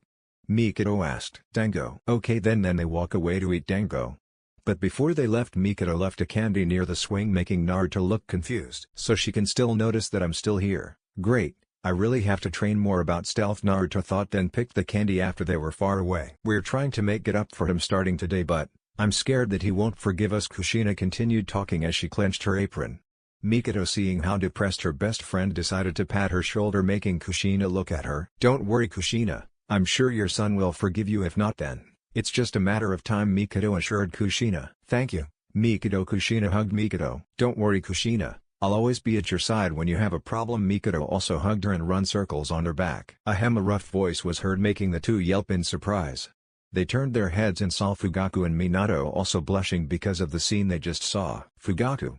Mikado screeched while blushing madly. "I'm sorry if I disturb you in your special moment, but please, I prefer you two should not hug in public like that." Minato spoke in a monotone voice. Both of the girls look away while blushing madly. "Minato, I believe you're misunderstanding. Fugaku also spoke in a monotone voice while his eyes were closed. I don't think so. Anyway, since our wives are hugging together, we should probably hug each other too, so that it won't be unfair for them. Minato spoke jokingly. I know it's a joke, but, no, also, go to hell. The couples then laughed after that. Streets of Konoha. Naruto with a guitar inside of a guitar bag was walking with the trio to his home since the trio insisted to go with him so that they can protect him. Even though Naruto was strong enough or too strong for the villagers to protect himself, they still insisted to go with him, and that made Naruto smile. As they walk around the streets with his eye ability applied at the four of them so that no one can see them, Naruto's face was plastered with a frown. The trio noticed it since they know Naruto enough to know why he is frowning right now. It could be because he hate the crowd, or he just hate how this people celebrate the defeat of the Kyuubi even though the Kyuubi is not really defeated. Also, this day brings bad memories for him.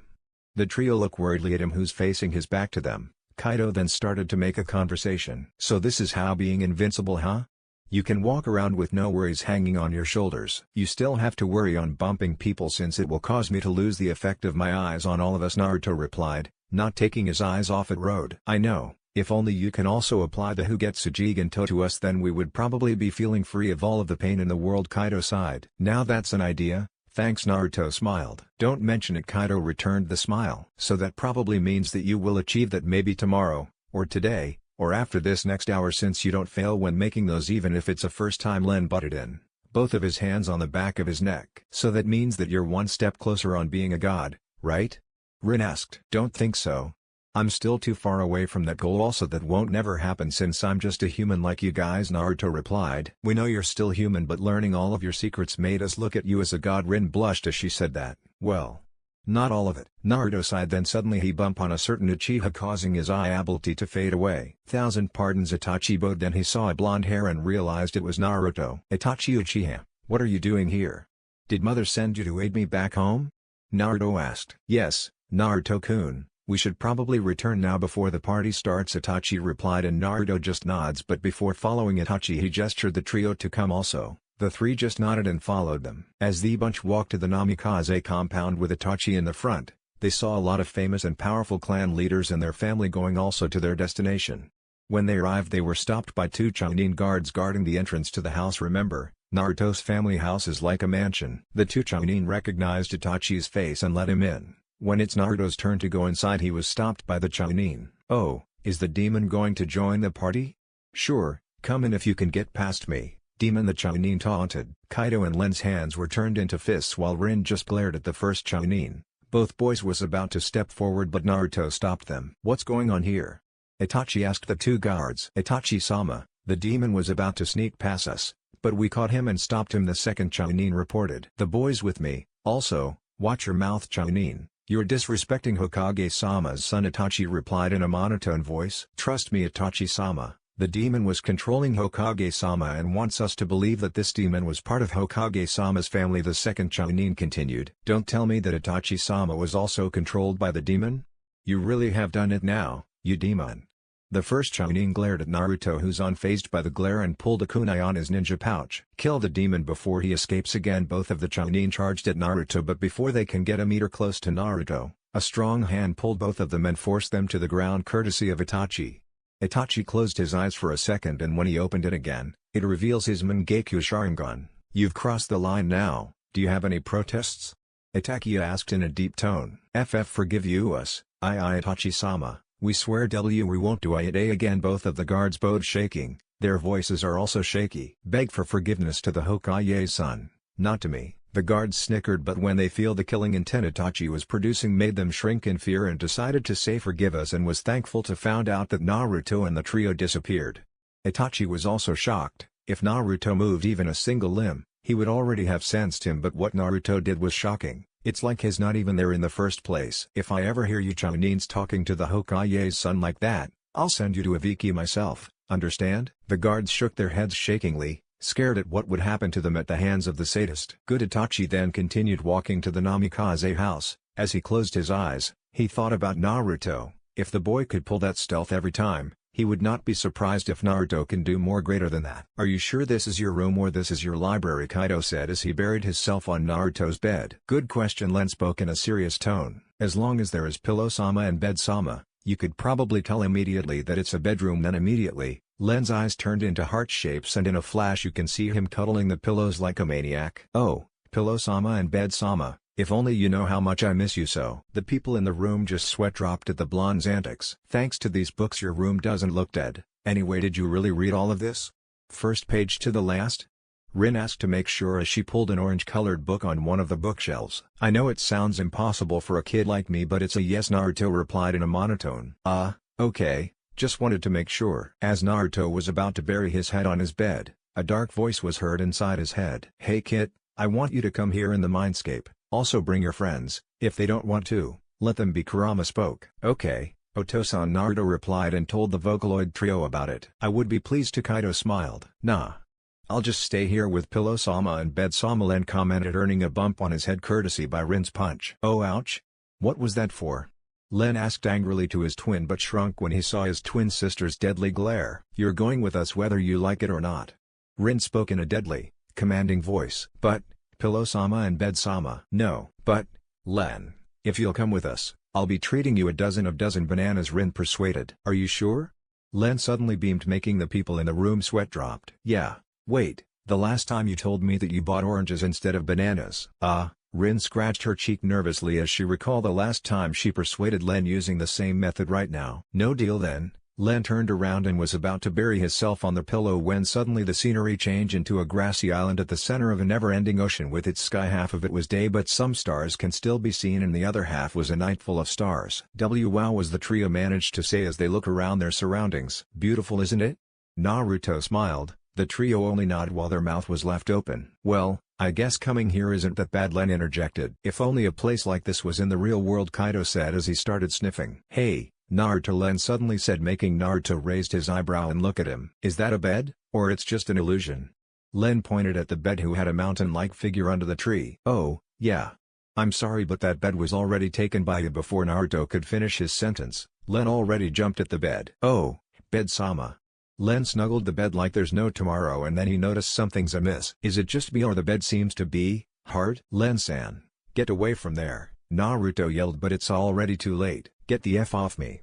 A boy yelled that appeared to be the one sleeping in the bed as he threw Len to the pond. And then, a small fox with 9 tails and blood-slitted red eyes appeared behind the tree. "Good evening and again, happy birthday, Kit." The fox spoke in a friendly way but for the others who's not used by the voice got scared, especially Kaido. Naruto smiled and said thank you to his father figure. "You're welcome, Kit." Kurama smiled. "I should have stayed at home," Kaido thought as he cowered behind Naruto's back. Kurama noticed the others and smiled at them warmly, but for Kaido, it's like a smile when you are in your dining table and said dining table is full of wonderful food, is what he thought. Both Naruto and Kurama raised an eyebrow at Rin and in an instant, Kurama was hugged tightly by Rin. "Kawaii."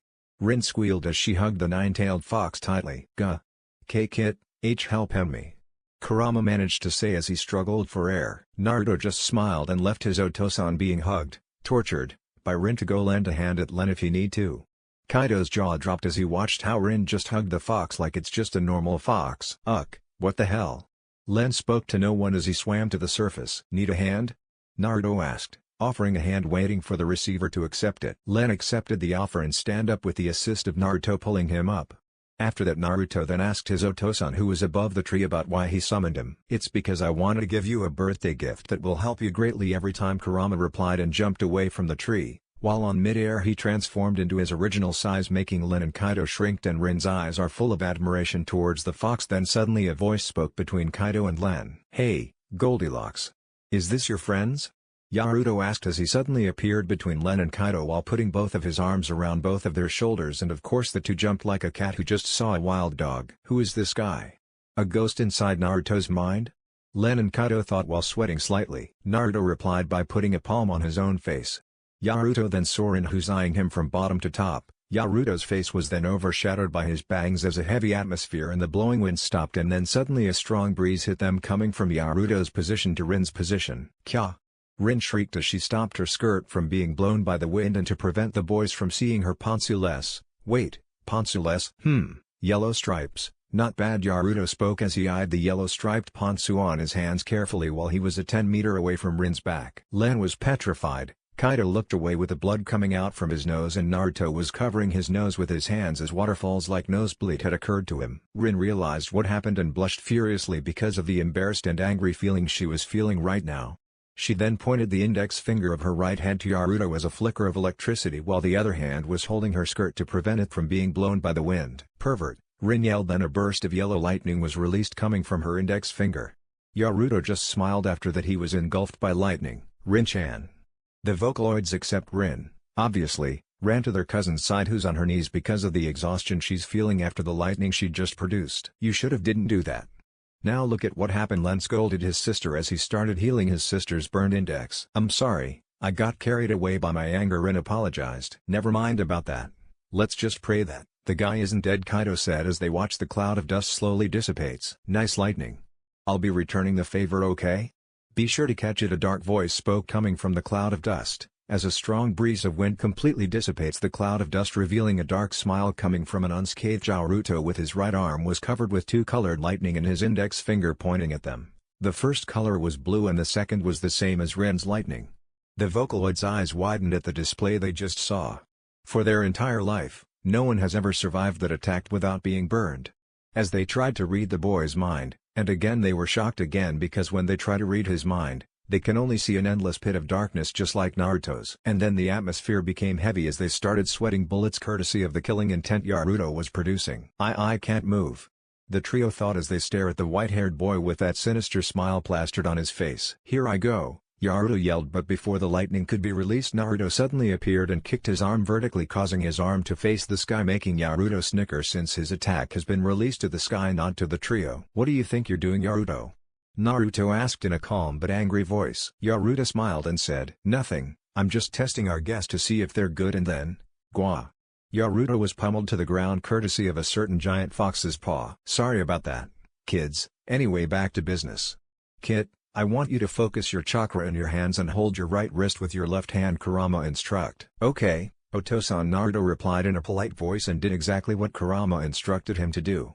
And then suddenly red and black chakra started to cover Naruto's right arm, and a sword, Zangetsu in Bankai form, materialized on his hand. "Wow" is the only word that left Naruto's mouth as he was mesmerized by the beauty of the sword on his hands. Kurama was grinning happily. The Vocaloid trio also had the same expression with Naruto, and Naruto was looking at the sword seriously like he's thinking something to do with that sword. "So Kit, do you like it?" Kurama asked in a happy tone, expecting to be rewarded by a positive reply. "More like I'm in love with it, thanks, Otosan," Naruto said as he hugged Kurama's face. "Anytime Kid." Kurama returned the favor by also hugging him with his tails. The Vocaloid trio just look at the scene with happy faces while Naruto just smiled slightly, a true smile. When the two broke their hug, Kurama cleared his throat and spoke. "Now Kit, the sword's name is Densa Zangetsu. That sword was owned by a Shinigami before. That sword's chain has an ability to extend at any lengths, depends on its wielder, /n. Yeah, I know, the original Zangetsu chain doesn't have the ability to extend, but it's a fanfic, right? After all, everything's possible in a fanfic, right? And just a single touch on its blade, even if you touch it carefully, it could give you a fatal wound. Also, just by swinging it, it could produce a strong gust of wind. Another also Kit, I want you to promise that you'll only use this if you're in a pinch or if it involves something really important, okay?" Kurama asked, and Naruto just nods his head and replied, "I promise." "Good, now you three." Kurama turned to the trio, making the boys to shiver. "Yes?"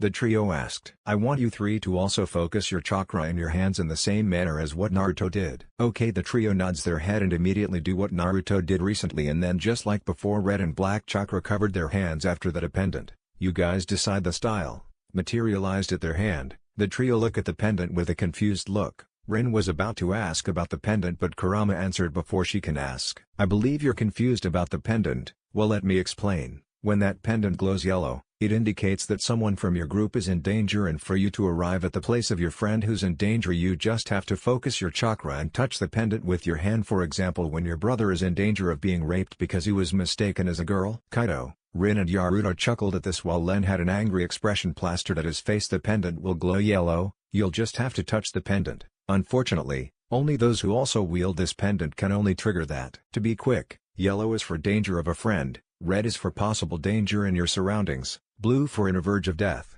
black for sadness, and white for missing, understood?" Kurama finished and the trio just nods. "So, That means we can learn immediately the status of our friend physically and mentally by this? Kaido asked. Yup, Naruto already had one, but since he don't have any friends, the opportunity of using this, he just wears it even if it's useless for his case. Naruto showed his pendant to the trio. But now that the opportunity of using that is just a matter of time thanks to you kids. The trio smiled widely and thanks the giant fox for giving them such a wonderful gift. Now that I'm finished, you kids can now go back to the living world, Kurama said, finally letting them leave as a door materialized at their back. Okay then, see you again, Kurama. Oji Len waved to the fox before disappearing into the door. Thanks for the gift, Kurama. Oji Kaido also waved before leaving. I hope I can hug you again, Rin said with small tears on her eyes before leaving. I'll be leaving now, Otosan. Also thank you very much for the gift, Naruto said politely, but before he could enter the door, his Otosan called out for him. What is it, Otosan? Naruto asked. So that's your answer to them, huh? Kurama said, making Naruto look confused, and in an instant Naruto realized what he meant. It's final, Otosan. Nothing could change it, Naruto replied in an emotionless voice. Kurama sighed and replied, I also know about your plan. Be careful out there, kid, okay? I'll try to. I'll be going now, Otosan, Naruto said and disappeared into the door. After the door disappeared, a sobbing sound was heard in the corner. They didn't even say goodbye to me. How cruel, Naruto said as he gloomed in the corner, wiping the snot on his nose with his sleeve. Kurama just sweat dropped at the display and sighed. This night will probably going to be a long night. Back to the living world. Azami was in front of Naruto's room door with a frown on her face. She's here because their mother asked her to go check his brother's room if he's there, and for an unknown reason, she's starting to get nervous just by looking at the door of his room, because for her entire life, she never saw what's inside of the room of his older brother. Azami sighed deeply, causing her bangs to be blown by her breath. She looks like Kushina now except for the bangs. She was about to knock when suddenly the door was opened by his brother with three familiar figures on his back. What can I help you with, Azami? Naruto asked politely. Oh, Kaa-chan wants me to check if you're here, that's all. Azami then goes to the kitchen to tell their mom. Sorry, bro.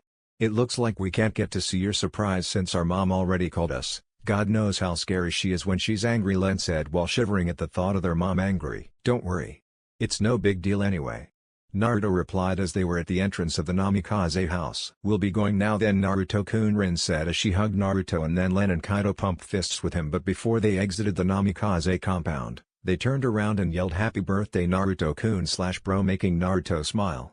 He was about to go back to his room when suddenly Itachi appeared. The party's about to start, Naruto-kun. You should probably go down, Itachi speak politely. Naruto nods his head and said, let me change my clothes for a while and I'll follow, Naruto replied, then closed the door to his room. As you wish, Naruto-kun. Itachi then leave the place to join the party. Huh? Where's Naruto, Itachi-kun? Kushina asked to the now recently arrived Itachi. He said he's going to change clothes first, he'll be here in any moment, Kushina Obasama, Itachi replied. And then, up the stairs, she saw Naruto wearing a brown jacket with its hood black. Underneath it was a gray jacket and a necklace that she didn't saw him wear before. Also, he's wearing black pants and black ninja sandals. Kushina was about to yell his name but stopped when she saw him looking at her with those emotionless eyes. Kushina looks down as she gripped her glass tightly, making it crack slightly. Mikado and the moms talking with her noticed it and looked at the direction that caused Kushina to be like that, and then all of them started whispering. Hey, isn't that the demon? What's the demon doing over here? Just let the demon be. After all, it will be its last night, so just let the demon have fun for a while. You're right. After that, the womans that was whispering to each other laughed. That didn't go unnoticed to the two. Mikado bit her lower lip and was then shocked when she heard a glass being shattered due to a very angry Kushina, and of course blood started dripping to the floor from her hands. Mikado hurriedly go to Kushina's side to assist her. Good thing that Tsunade just walked by and immediately healed the wound. How dare they say that to my Sochi, Kushina mumbled angrily, causing Tsunade to tilt her head to show her confusion. Kushina, drink these, Mikado spoke, offering a glass of water to her. Thanks, Mikado. So is there something that matters me? Don't mean to be rude, but if you have concern for your godson, then probably it matters you, Mikado said bluntly. You mean, Menma? What is it? Did something happen to him? Tsunade asked immediately, not even thinking that the godson, Mikado, meant as Naruto. Kushina's eyes widened and Mikado massaged her temples to relieve the incoming headache. Eh? Did I say something wrong? Tsunade asked. Well, actually we're talking about Naruto, not Menma, Mikado said bluntly, and then Tsunade closed her eyes and then, oh, you mean the eldest son? What about him? Tsunade asked, showing interest to the topic. Let me explain, Mikado replied. Naruto was in the corner, eyeing the crowd with disinterest on his eyes, so he returned on reading and took a sip at his juice. Itachi saw the antisocial boy and decided to sit beside his table. Naruto feel that someone is sitting beside him and rolled his eyes between reading only to see Itachi looking at his book. "Hey, that's Showers at Sunset by Takasaki-sen, right?" Itachi asked, turning Naruto's attention. Naruto nods his head and returned to his reading. Itachi eyed him with calculating eyes that didn't go unnoticed for a caliber like Naruto. "Just by looking at this kid, I could feel that he had a lot of things under his sleeve," Itachi thought. "Staring too much might get you in trouble, Itachi-san," Naruto said, void of emotions. His book is closed but his face remains still the same, a poker face. "Oh sorry, by the way Naruto-kun, I want to give you something," Itachi said, pulling something on his pocket. "Here," Itachi said as he offered a scroll containing the Uchiha's strongest fire techniques that only Uchihas are prohibited to learn. "Won't you get in trouble for giving me a scroll full of fire techniques that only Uchihas are allowed to learn, Itachi-san?" Naruto asked, not still putting even a single touch on the scroll. Itachi just smiled and said in a friendly voice, "Don't worry Naruto-kun, I already asked Tosan about this matter and he approved. Truth be told is also the one who says that I should give you this on your birthday as a birthday gift." "Don't mean to be rude, but, do you spy on me when I'm training myself?" Naruto asked, a slight hint of anger on his voice. "Honestly speaking, yep." Naruto sighed at the answer and replied in a calm before the storm voice. "Then, I respectfully request that you should stop doing that. I don't really like to have someone looking at me while I'm training." "I'll try not to do it again Naruto-kun," Itachi replied. "You better be." Naruto then walked, but before Itachi could say something about leaving his gift behind, Naruto turned his head on his shoulder and interjected. "Also about the gift, I appreciate your efforts just to give me that, but I must say no, respectfully. After all, I don't want to have myself owe someone." Naruto then continued to do what he had to do. Unbeknown to him, Itachi was eyeing him with interest in his eyes. "That kid is the most interesting of the three. If only people would notice him and his efforts, he would be already an Anbu at that age," Itachi thought. Before Naruto could go back to his room, he heard someone said his name. Naruto turned his head over his shoulders only to see one of the legendary Sannin and his godfather at the same time, Jiraiya. Behind him was his family except Kushina is not present. The Toad Sage beckoned for him to come and Naruto obeyed. "What can I do for you, Jiraiya-sama?"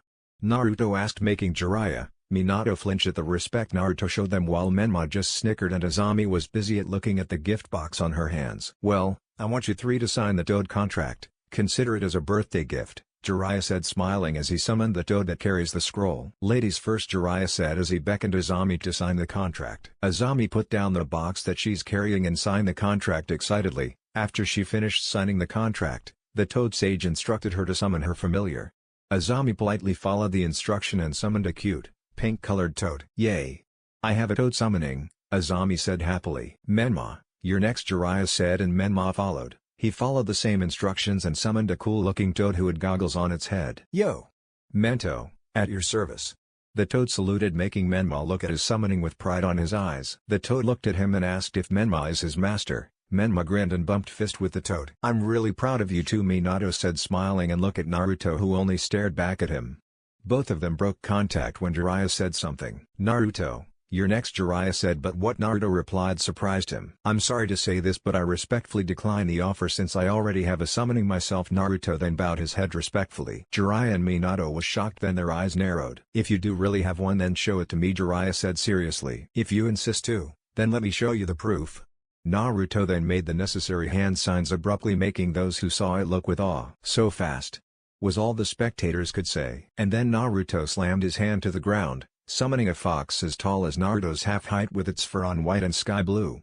The spectators was mesmerized at the beauty of the fox in front of them. Even Minato and Jiraiya was completely shocked, while his two siblings look at the fox with jealousy on their eyes. "I thought that fox summoning are gone," Jiraiya thought, while Minato looked at his son with pride on his eyes. "I'm really proud of you, son," Minato thought, and then a pang of guilt hit him when he remembered that he's not there for him to help him grow up as a man. "That summoning should be mine," Menma and Azami thought. "That kid never ceases to amaze me." Itachi thought the same could be said to his father. Naruto, knowing the thoughts of his family, was annoyed, but his face still remained calm. "Where did you get that, Naruto?"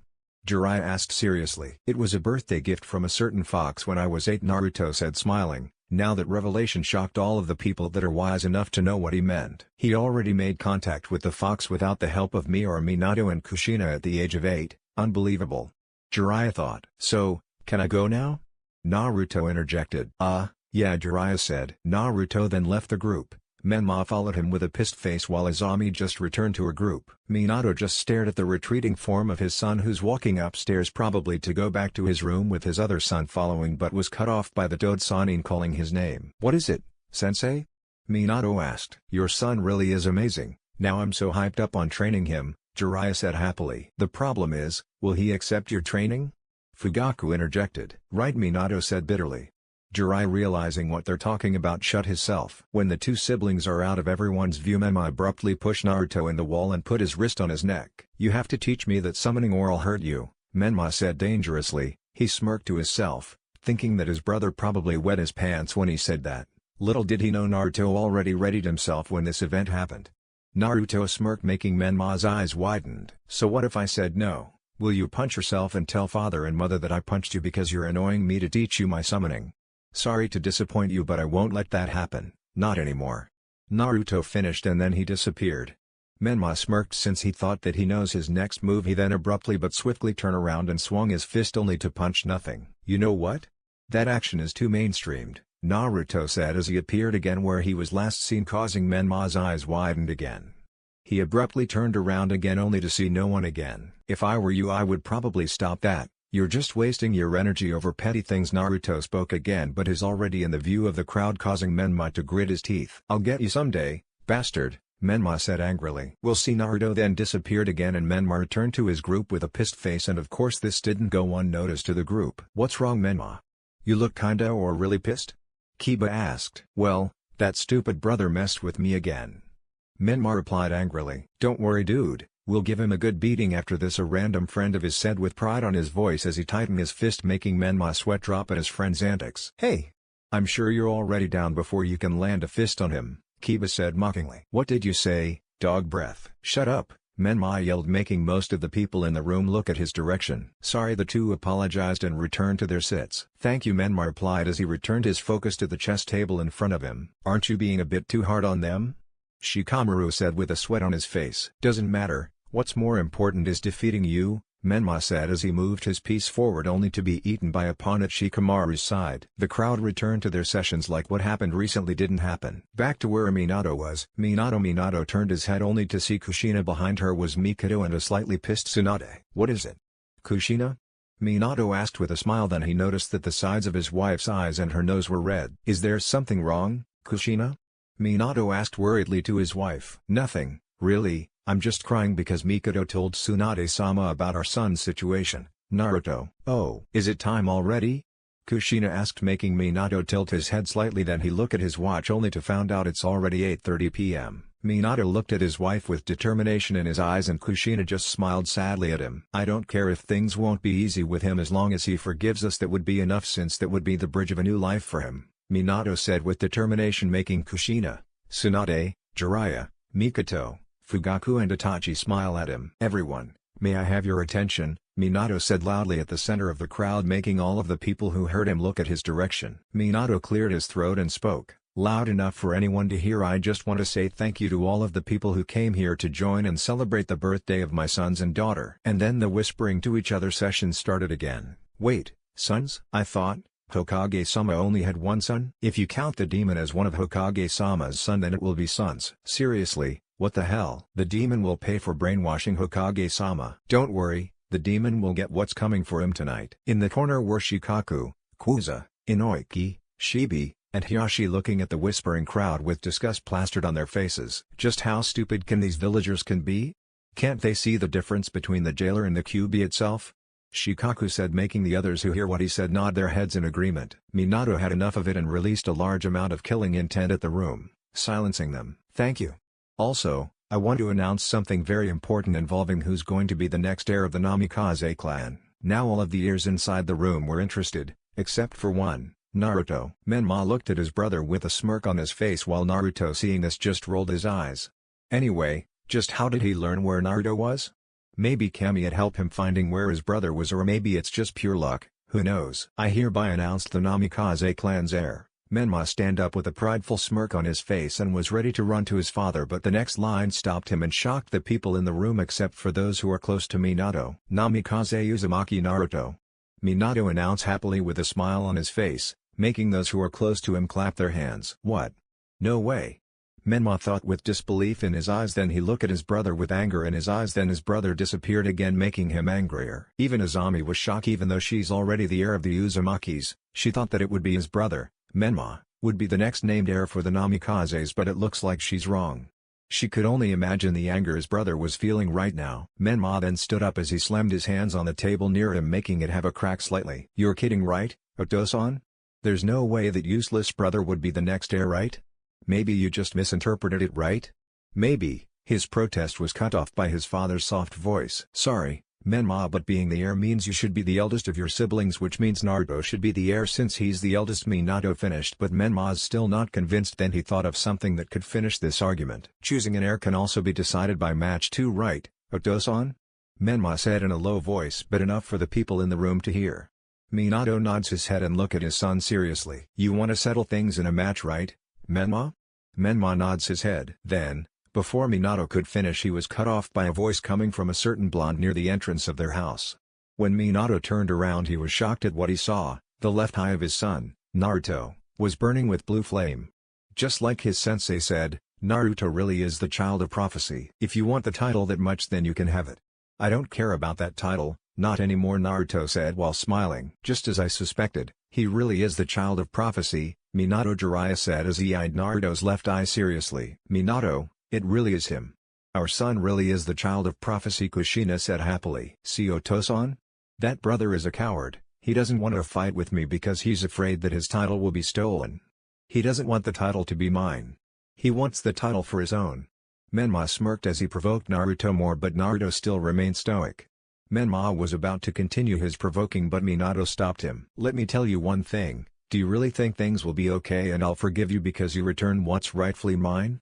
"Sorry to disappoint, but my answer is no," Naruto said in a cold voice without hesitating, making Naruto's parents and godparents' eyes widened. Most people in the room was left in the dark but just kept their silence and just watched the scene since they don't want to bother them. "Sochi, maybe we could talk this out? Everything might get clearer for you if we talk this out." Kushina begged, but still Naruto, being Naruto, remained stoic. "Say, can you fix a glass that fell and got broken?" Naruto asked. Kushina nods her head, then she realized what his son meant. "Obviously no, right? Our relationship is like that. Once it's broken it can never be fixed again." Jiraiya and Tsunade looked down due to the guilt they're feeling inside of them right now, while Minato looked at his son with eyes void of hopelessness, and Kushina started sobbing. Menma, seeing his mother cried, was angered, causing him to charge at his brother angrily. "How dare you make Kachan cry?" Menma roared. When is close enough to punching his blonde brother, something blocked him and was bounced back like a rubber wall would do to you. Menma glared angrily and charged again, but was bounced back again. "Your efforts are futile, you should stop that," Naruto said coldly. "Shut up." Menma was about to charge again, but his father caught his arm and stopped him. Menma was about to protest, but Minato begged for him to stop. "Naruto, we're really sorry for neglecting you before. We promise we'll make up for all our past mistakes."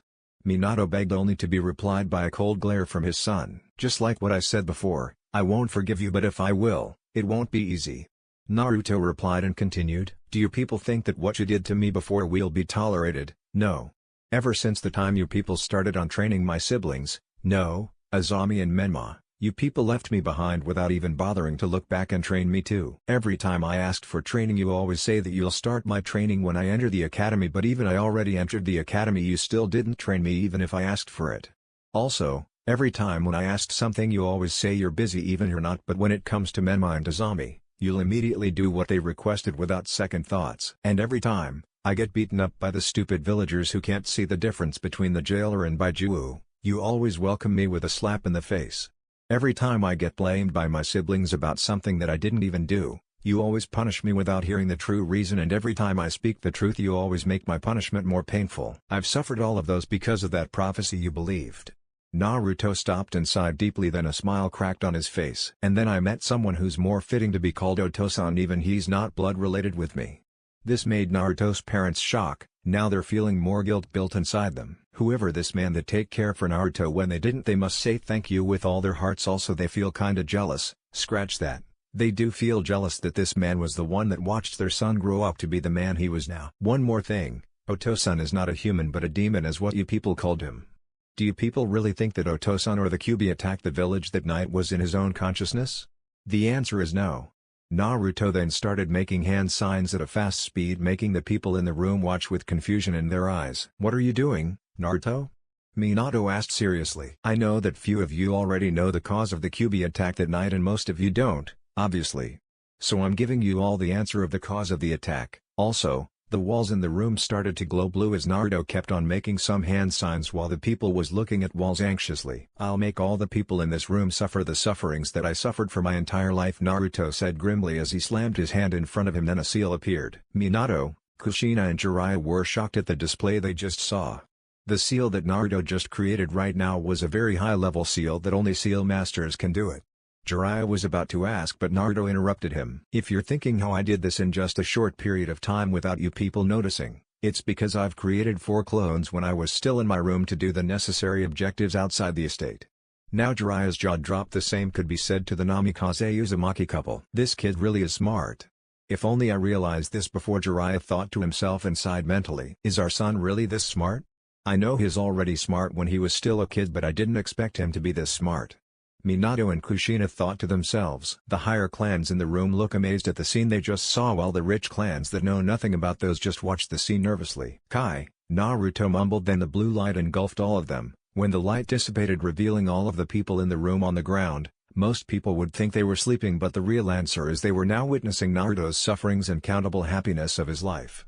Some started screaming, begging for it to stop. Naruto then turned around and thought to himself, "Every beatings and torments that I suffered will be their sufferings. Those people that are weak-willed will become crazy or scared at everything after the technique will subdue. After all, what I've suffered before will be their sufferings right now." Then Naruto's left eye stung painfully, making him fall to his knees as he coughed blood. "This is bad.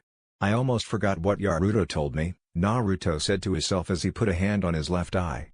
When he removed his hand, it returned to its blue color and the blue flames is gone, but there's one problem. His left eye was bleeding, just like what happened to a Uchiha who overused his Mangekyou Sharingan. "Blood. This is bad. I only have 5% chakra left after using that technique and I'm not in the condition to fight those stupid villagers right now," Naruto thought as he stared to his hand that he used to cover his left eye recently and to the large group of civilians who had pitchforks, kunais, machete, torch, and other objects that can be used to kill. "Hey, there's the demon!"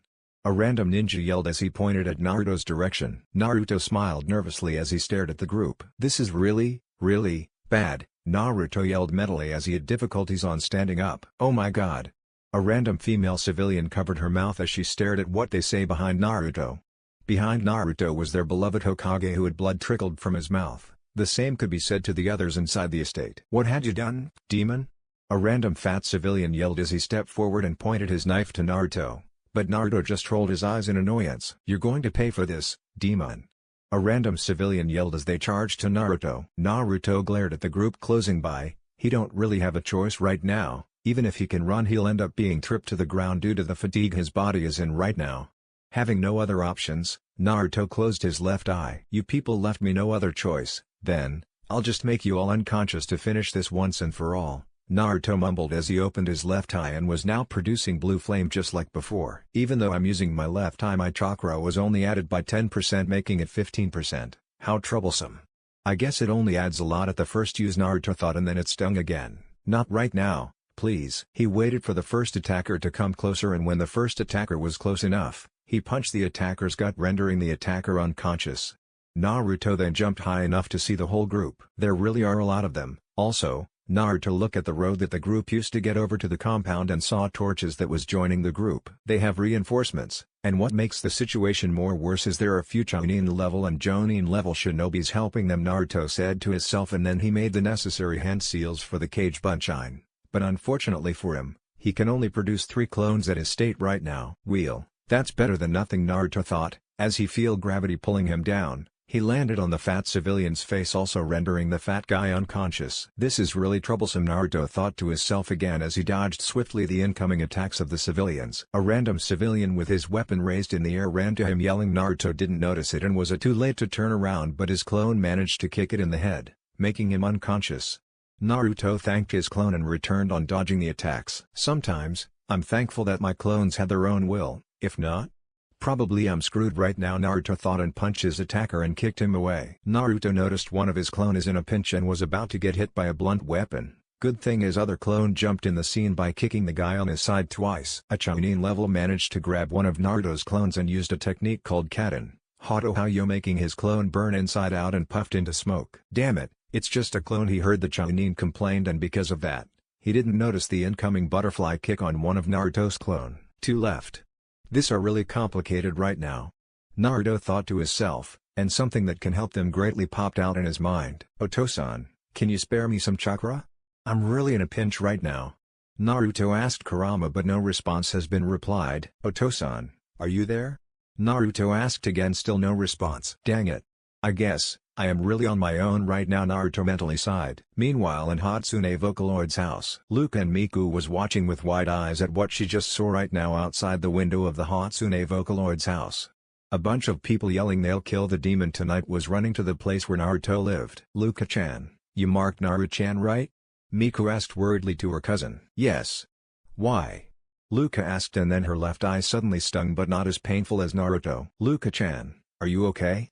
Miku asked more worriedly, and then Luka stared back at her cousin with tears on her eyes. Miku-chan. Naruto is in trouble right now. We need to help him, Luka said, shocking Miku. Why, what? Luka-chan, as much as I like to help him, but we can't, remember? We're still in rehabilitation, and even if we helped him right now we will be punished for breaking the rules. If only we're not in rehabilitation we could probably help him right now.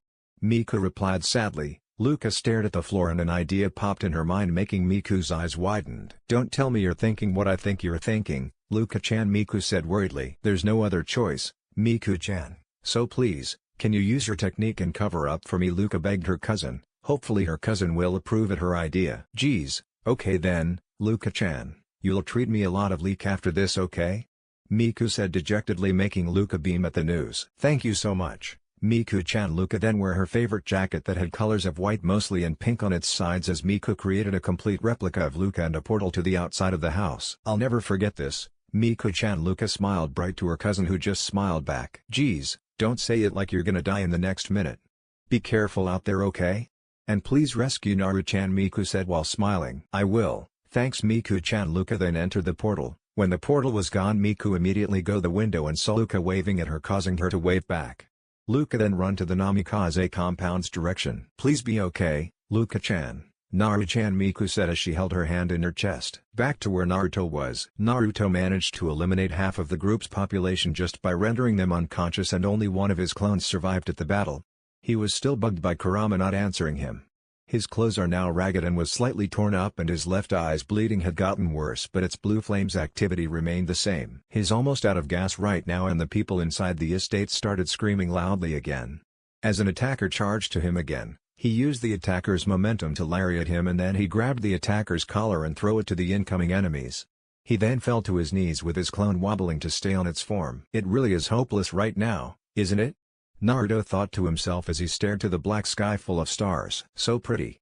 Naruto keeps on staring with those lifeless eyes of his at the sky, and then suddenly, 2 attackers charged at him. He raised his hand in the air while he's still on his knees. His hand was flattened with all the fingers next to each other, leaving no gaps between them. When the attackers are close enough, he swung his arm horizontally, causing the attackers to fall on their knees with their stomachs spraying blood all over the place. The time the blood touched his face, weirdly it feels great. He then stands up without difficulties, but his arms were swaying like a wind was blowing it. His clone started backing away from with its eyes widened as he stared at his original. And when Naruto raised his head up in a tilted manner, a grim smile that shouldn't be on his face was plastered on his that are once so calm. Now he looks like a psychopath because of that smile. The civilians started sweating bullets and were backing away as they feel the dangerous aura that Naruto was radiating right now. As Naruto stared at the crowd around him with that grim smile of his, there's only one thing that he thought. Kill. Kill. Kill. Kill. That is the only word that echoes in his head right now. Don't fret. His only one, and we are many. Don't let this opportunity get wasted or we'll suffer forever, a bravely stupid enough civilian yelled as they watched at Naruto's form right now. And when Naruto stared at him with his head tilted and that grim smile on his face still remains, caused him to skip a beat and making his breathing heavy. The civilian cannot take the stare anymore and collapsed. The people around him stared at his lying body on the ground with wide eyes. Hey! Coward, Naruto said grimly, then he started charging in a random direction. In that direction, The people are as scared as cats that they didn't realize they're already wounded deeply, and when you realize it you're already in the ground with a deep wound inflicted on you or one of your limbs is already flying. The normal people can't do anything to stop the rampage. Good thing there's a Jonin available at the place and paired with Naruto. So you already showed your true colors, huh, demon? The Jonin mocked, only to be replied by silent, and then Naruto's smile widened as he swung his right arm, causing the Jonin's eyes widened as he stared at his flying left arm in the air. Ah! The Jonin yelled in agony, but he managed to take 2 kunais in his ninja pouch and throw it at Naruto, only for the kunai to pass through Naruto's body without leaving a scratch. The Jonin's eyes widened more as Naruto swung his left arm vertically, causing for his other arm to be flied in the air. The Jonin landed on his knees, staring at both of his armless arms with eyes filled with horror. Naruto then landed in front of him and placed his hand near the Jonin's neck. The Jonin looked at him horrified at the blonde's smiling face. Please, spare me." The Jonin begged, only to be replied by silence. Naruto started to move his hand slowly at the Jonin's neck as blood started to trickle from his neck, and then, "Naruto-kun, please stop it." A familiar voice stopped the blonde from doing what he was about to do. Naruto turned around and his eyes widened as he saw Luka with tears trickling from her eyes. The grim smile on his face disappeared and his gaze returns to normal. Luka saw before Naruto could finish, a blunt weapon that had sharp nails on it hits him right at the side of his face. Luka stared with horror on her eyes at what she just saw right now, and then someone pats her back courtesy of a pervert-looking civilian. "Good job on distracting the demon, kid." The pervert-looking civilian smiles at him. Luka can only look at the lifeless form of Naruto as the fat-looking civilian that hits him with the blunt weapon keeps on smashing Naruto's head with his weapon. "Hey! Not so tough are we now, huh, demon?" the fat guy said as he grabbed Naruto's head by his hair and beckoned for someone to give him something sharp. When the guy received what he wanted, he first studied it. "Well, as long as it can cut a head, then this will do," the guy said, making all the people around them yell in joy. "Finally, the demon will die." Cut the demon's head and place it at the plaza. "We finally avenged our loved ones." Little did they know that this will trigger their scariest nightmare. Back to the Namikaze estate. Minato grunted as he struggled to stand up and wiped a trickle of blood near his mouth. He felt something wet on his face and touched it, only to find out that is crying. He wiped it and looked at his surroundings and found most of the people are still in the dream. He then saw his wife cuddling her knees, sobbing. Minato immediately hugged his wife to calm her, but to no avail. Minato, our son has suffered greatly because of our foolishness. What kind of parents are we?" Minato leaving our son like that. Kushina cried more as she held Minato tightly. Minato knew what his wife feels but remained strong for his family. To help his wife get over the pain they just witnessed, he ran circles at her back, and then cheers started to be heard from outside of their house, and when they hear someone yelling about the demon is dead. Minato's eyes widened and immediately ran outside the estate. As he reached the outside, he saw lots of bodies that are just rendered unconscious lying on the ground, and saw few bodies that are missing some limb or limbs. But what gained his attention more is that, the blonde-haired boy that was held by the hair by a fat guy who had a sharp sword on his hands, ready to land it on Naruto's neck. Without hesitating but was panicking, Minato ran to his son with the best he could, even if his legs are not in the situation to run right now because of the fatigue they experienced recently. Before he could even cover half of the distance between him and his son, he tripped and landed on the ground violently. He tried to stand up but his feet are preventing him to. He could only watch his son's head get separated with its body. As the sword was getting lower and lower to Naruto's neck, Minato could only watch with horror on his eyes. "Stop!" Minato yelled, but the people didn't hear it due to their cheerings. As the sword is only half a centimeter away from Naruto's neck, wind is starting to cover Naruto and the guy from everyone's view. The people stared at the tornado in front of them with wide eyes. "Wow, what's happening?" "I don't know. But I believe it is something bad." "Everyone, don't let your guard down." When the tornado disappeared, the fat guy remained the same and his position is still the same except for Naruto. His hair is now white with some streaks of it are blonde, his left eye was producing blue flame and his right eye was producing red flame. All of the wounds that were inflicted on him were healed, but his clothes remain the same. His expression is blank and on his right hand was dense as Zangetsu. And then, the unexpected happened. Naruto swung his sword vertically to the fat guy's head and lower body. At first nothing really happened, but after 2 seconds, the body was divided into two cleanly as blood started to gush from it, cover Naruto with its blood making him look sinister. Naruto then licked the blood on his sword making him smile grimly. All of the people including Minato was horrified at what they saw. Just by feeling Naruto's aura, you already know that you have met your greatest nightmare of all. Naruto then put his hands on his face in a very sinister manner and spoke sinisterly in Naruto's voice. "Now, shall we start the real party?" The sky is dark and rapid droplets of water hitting another water can be heard. A blonde-haired boy can be seen floating at the vast amount body of water that had the same color as the crying sky. The blonde-haired boy named Naruto just stared at the dark sky with his blue to the left and red to the right lifeless eyes, not minding the cold droplets of water dropping to his eyes. And from the looks of it, he's half awake. Ugh. Where am I? Naruto asked weakly to himself, now completely awake. He investigated the place he is in right now only with his eyes and realized that he's surrounded only by water. Why am I here? Is this my mindscape? Naruto asked again only for no one to answer, obviously. He then contemplates the events that happened earlier. Unfortunately, the only thing he could remember is that he was fighting the people that attacked him and managed to defeat half of the attackers' populace by just rendering them unconscious, and after that, only one of his clones managed to survive, who's barely staying on its form. Due to exhaustion, he fell to his knees. He then stared at the sky full of stars with his heterochromia eyes, and after that he heard Luca call after his name before something blunt but spiky object hit the side of his face hardly, and the rest is darkness. Before he can get back to reality, an unidentified force coming from below his form then pulled him to the depths of the water. He was about to defy this force and swim back to the surface, but a chain wrapping both of his legs is stopping him to do so. He tried to cut the chains with his Hugetsu Jigen-to, but it's no use. Realizing that his efforts are futile, he stopped. His lungs are starting to get heavy due to the lack of air, and then, on the corner of his eyes, he saw a light and he can hear a weeping child. His eyes widened at this. Maybe because he can hear things clearly despite being underwater, or maybe because the crying voice of the kid is familiar. He slowly turned his head around and saw his little figure running away from the angry civilians. Is that me? Naruto thought. He then saw his little form tripped because of a stone that is big enough to trip you if you're careless. Naruto, knowing what's going to happen next, tried to approach his form, and again, the chains that is wrapping his foot is stopping him. As the beatings of his small form started, he felt a feeling that he never ever want to feel again. Fear.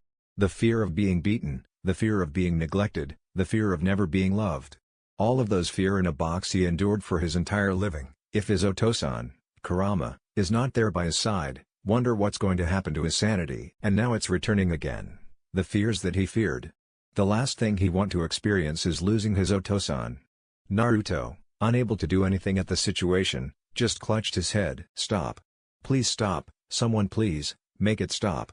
Naruto begged, and as if someone's listening to him, he was pulled by a great force to the surface, causing him to be thrown a couple of meters away from the water's surface, causing a huge splash, and the chains that was wrapping his legs disappeared. He was then pulled back to the water by the gravity, and again, it caused a huge splash. Naruto then stood on his knee and examined his surroundings. The sky is still crying, a lone isle with a dead tree at its center, but what surprised him is that the giant cage at the side of the isle, with Kurama, his Otosan, inside it. Naruto then approached the cage quickly and saw a seal at the center of it. A seal? But how? He thought aloud, his eyes then narrowed, realizing the only person he could think that can do this. Naruto. Naruto growled as he looked above the cage and saw Naruto sitting leisurely with his eyes producing blue flame. You're quick to catch up. Good.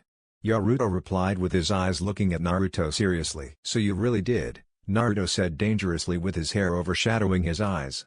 And in an instant, Naruto disappeared, leaving a huge splash at where he stood before. Naruto just closed his eyes and grabbed Naruto's right arm on its Hugetsu Jigen-to that is pointing at his skull dangerously. He then gripped it tightly, causing Naruto to grit his teeth as he can feel the bones of his right arm slightly crashed. You're weak, Naruto. Naruto heard his inner self spoke before being sent upward by a punch to his gut by Naruto, and obviously, he puked blood. Naruto then slashed Tensa's Angetsu 3 times, producing 3 blue crescent waves to Naruto.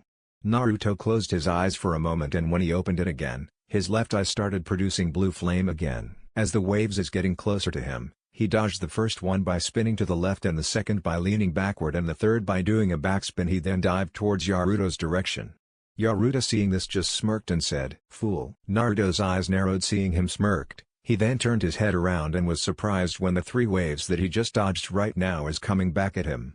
He looked back at Naruto's direction and saw another trio going after him. Naruto then straightened his body as he dodged the first waves by going between the waves. Unfortunately, the last 4 was going at him at a fast speed. Naruto was then hit by the 4 and forced him to the water with a giant splash. Kagame Vocaloid household. A minute before the battle started, Rin was lying down on her bed as she read the black-colored book titled The Neglected Black Sheep that she's taken from Naruto's bookshelf earlier with glasses on her eyes since she can't read properly without her glasses. She can't help but cry at how sad the story is. The protagonist of the story tried its best to be acknowledged by its group but to no avail. Then the time comes that the protagonist have gotten tired of trying and stopped. The protagonist then put his efforts only at improving himself only, not minding the opinion of others to him, and after a while, he left the group and started living only for his own. A disastrous event then happened. The group was attacked by a group of wolves. The protagonist happened to pass by them. A wolf saw him but didn't attack him because of his dirty color. The protagonist watched his group being slaughtered one by one, and seeing them slaughtered isn't a good sight to see. The protagonist had enough of it and helped the group by using a trap that was made by humans. The protagonist then sheltered the surviving group at his place, but in the end, he's still hated because of his color and was kicked out from his own house. Outside his house, he can hear the sheeps inside cheering and laughing together from having something great that isn't theirs in the first place. How unpleasant, isn't it? Having your own makings taken away from you despite helping them. The protagonist was then met by the group of wolves earlier and was eaten. Not even a single flesh can be seen from his carcass. Rin then put the book at the end table and wiped the tears away before staring at the ceiling of her room. She then took the pendant from her neck that Kurama gave them and raised it in front of her. Naruto-san. Then suddenly, the pendant glowed blue. She covered her eyes from the sudden light that the pendant emits. Her door was then slammed open, making her jump like a surprised cat would. Rin-chan. Naruto-san is in danger, someone yelled. Rin turned her head to voice his direction and saw Len on his pajama and Kaido adjusting his scarf nervously, with their pendant at their hands also glowing same color as hers. I know. Rin replied as she removed herself from her bed. Then let's go then before things get worse. Kaido spoke as he entered the conversation of the two. Damn right we should. Len replied only for Kaido and Rin to give him a deadpan look. You're gonna go outside wearing that? Rin questioned with annoyance mixed from her voice. Of course not. That's why I'm going back to my room and change my clothes. Len answered, but when he turned back, he saw the visage of their very angry mom, except for Kaido, with looking at them, scaring the hell out of them. Their mom had a neck-length blonde hair same as the twin hair's color. So where are you children planning to go to? Their mom asked sweetly, but their guts are telling them otherwise. Hey mom. Len spoke nervously only for his face to be wrapped by the hand of their mother. So you three are planning to rescue your friend? How sweet. But no. Their mom said from sweet to stern. But Mom Rin tried to reason with her mom only for her to be stopped. No buts. Kais-kun, a little help here please. A man with short, spiky yellow hair then appeared from the door with a smile on his face. What is it, Rain-chan? The man asked, revealing to be their dad named Kais, only to be replied by a stern look from his wife. Alright. I get it.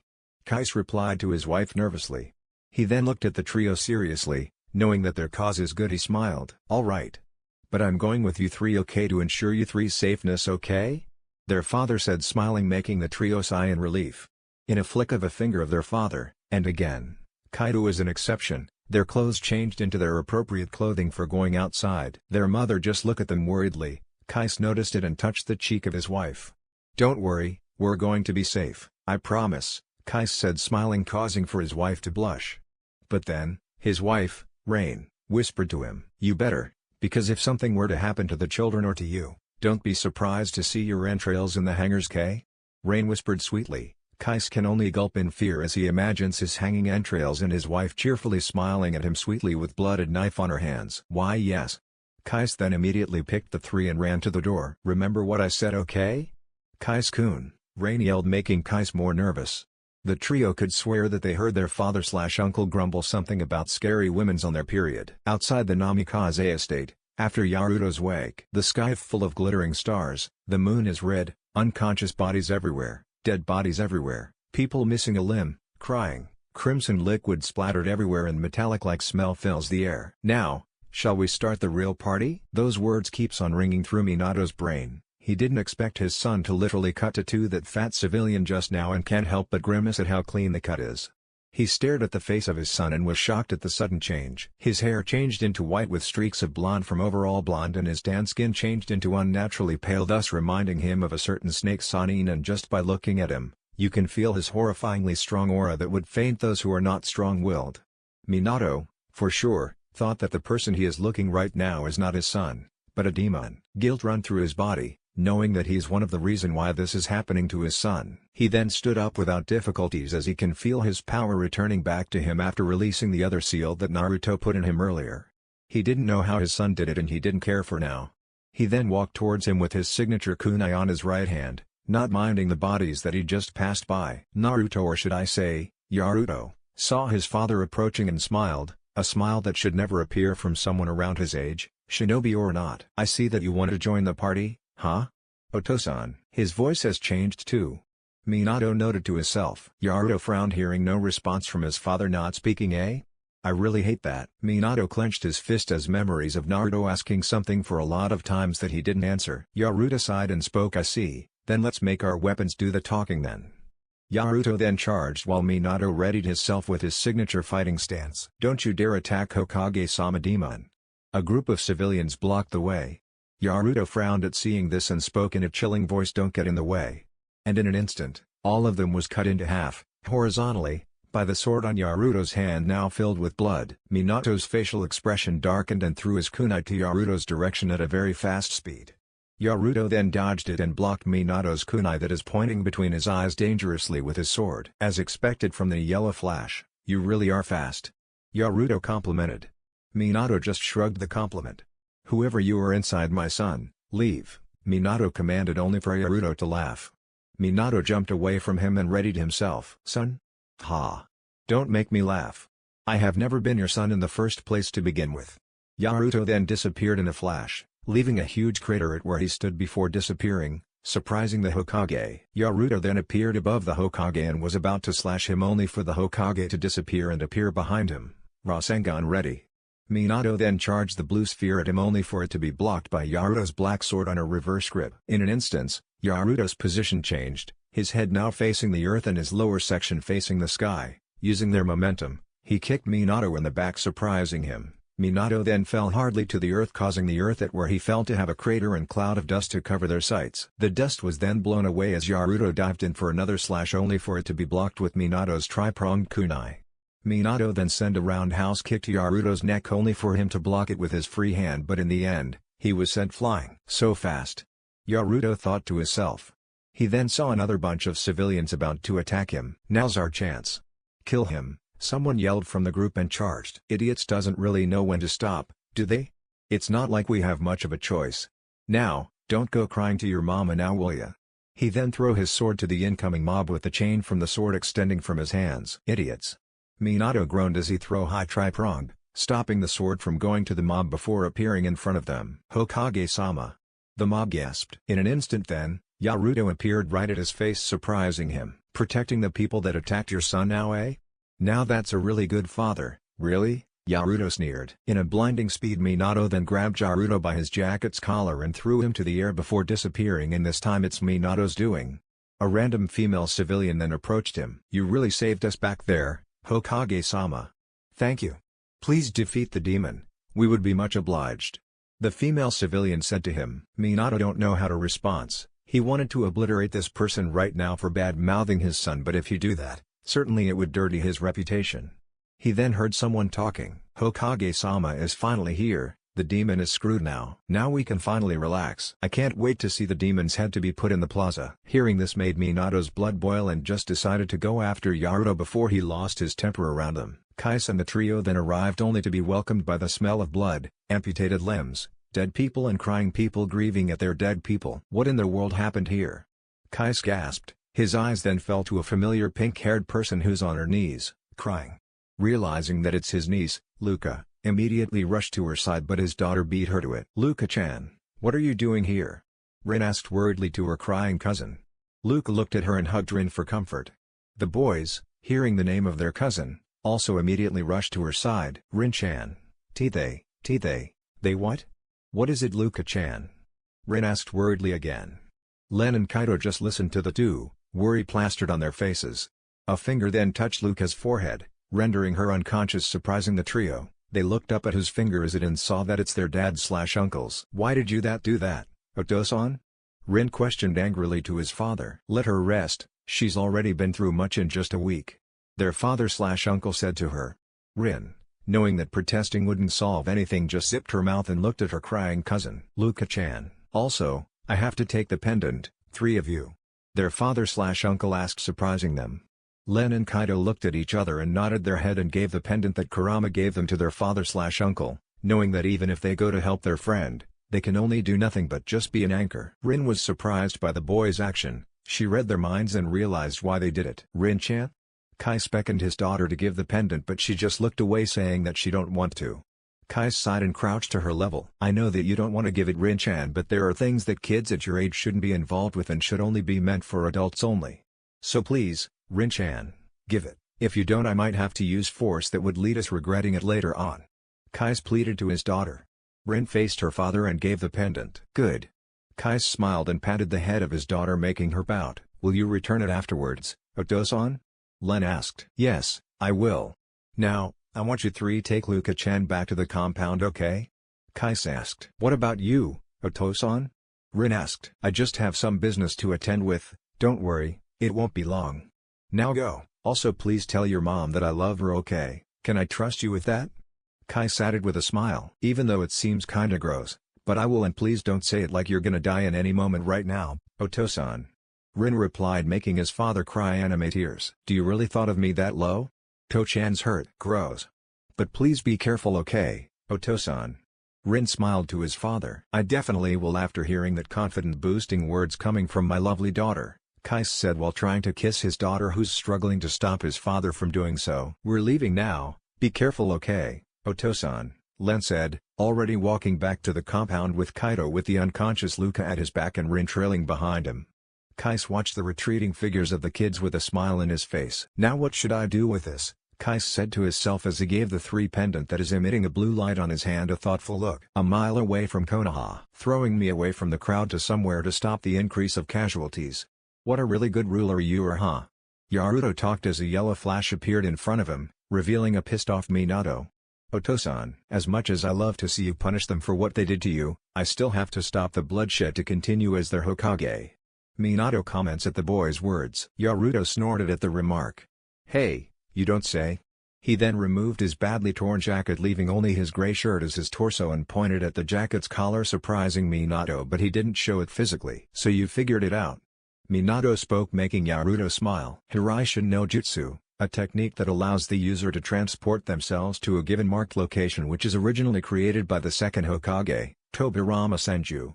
Once a marking formula is already marked at a marking target, which could be an object or direct a person's skin, the mark will never disappear, not even the user can. Minato just listened to what his son is saying and was impressed at how much knowledge Naruto had about his signature technique. But there's only two things you can do if you're marked. You could remove the marked cloth from yourself or torn the marked part from your clothing if you don't want to get naked, of course. But if you're marked on a part of your body, there's nothing you can do. But if you're brave enough to amputate the marked part of yourself, then that's your only option, because if you don't, it's the end of the road for you. Am I right? Naruto added and cut the collar away from his jacket before wearing it again. Yes, you are. I'm impressed about your knowledge of the Hiraishin, and also, resorting to amputating yourself isn't really a bad idea if the marked place isn't your head. Minato remarked, making Naruto smile. You know, that's the first praise that I have received coming from you, father. Naruto's smile turned into a sad one. Minato's heart ached hearing his son's words. I'm sorry, son. Minato sadly replied. Saying sorry can only change nothing now. Now, since we're far away from any distractions, I won't hold back, Naruto said. Looking down, he cracked his right hand's ring finger with his left hand's thumb, and as if he released his limiter, a massive burst of heavy energy was then released from causing the place where Naruto was standing to have a crater and strong gusts of wind that is strong enough to blow a not properly nailed roof. Such intense chakra. If you're not someone else, then who really are you? Minato asked in surprise as he covered his face with his arm. Naruto raised his head, showing his smirking face, with his sword tense as Aingetsu on his arm, pointing towards the yellow flash. The point of the sword is charging a small, swirling, black with a bit of green orb that gets bigger in every second. Who am I? I am the manifestation of the hatred that existed within the heart and soul of the Naruto, you know. Without further delay, Minato then threw a lot of his signature tri-pronged kunai in the vicinity and readied himself for the incoming attack. Seros Kuros. The ball then released a massive black wave towards Minato, covering everything with blackness that not even the strongest light could defy. Minato's eyes widened at it and jumped away from wave, only for the black-green wave to follow him due to Naruto moving it. Minato was then engulfed to nothingness. Namikaze Estate, a while after Naruto's wake. Oni-chan?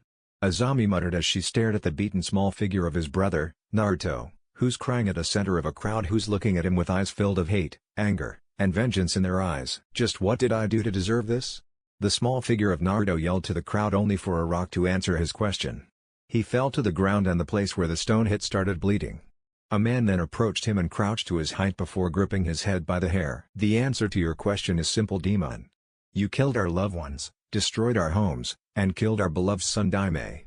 The man then threw Naruto to the crowd and no one bothered on catching him, and once his body touched the ground, they started beating him again until Naruto's small figure can't move anymore. If it isn't for the QB sealed inside of her right now, she would probably be crying more because of the pain. Azami, seeing this, had tears streaming down on her face with her hands covering her mouth due to the shock at what she just saw. She didn't know that their brother suffered this fate because of them. I'm sorry Oni-chan, I'm sorry. Azami closed her eyes, she don't want to see it anymore. When she opened her eyes again, he can see a smiling Naruto hugging his Otosan, Kurama. Azami can't help but smile sadly because the smile that she just seen right now had a lot of mixed feelings. Another bitter and painful memory showed again, including how she and her other brother, Menma, bullied him and framing him of something that he didn't do. And then, the countable happy memories of Naruto isn't helping either, it's just like adding salt to injury. Also, she learned that the QB wasn't on its wool when it attacked the village 10 years ago and that someone named Uchiha Madara is controlling it. Seeing all of his brother's memories excluding his capabilities and weaknesses, she promised to herself that she'll make his brother feel welcomed again from their family, and she never go back from her word. It's her ninja way after all. As she returned back to reality, she was entranced by people crying and sightings of people cuddling their knees or clutching their heads like how a traumatized person would, mostly coming from the non-ninja but wealthy civilians. She then saw her mom crying loudly with Mikado and Tsunade comforting her. A hand then appeared in front of her, she looked up and saw it's his brother, Menma. Need a hand?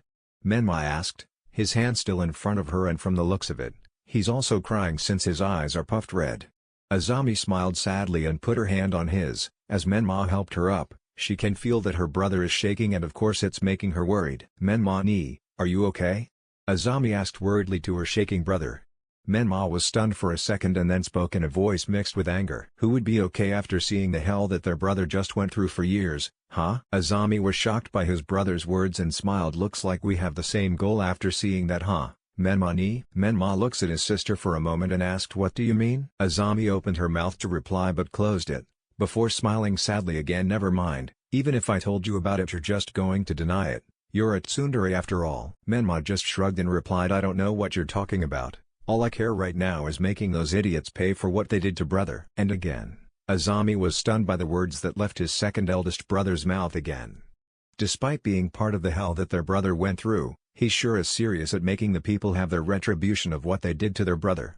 But, Azami, knowing his brother well than their parents do, had her eyes narrowed. And what are you going to do after that, Menma-ni? I'm retaining what's rightfully mine. Azami just sighed hearing those words coming from her brother. Just as I thought. Just give up already, Menma-ni, you know that wouldn't happen.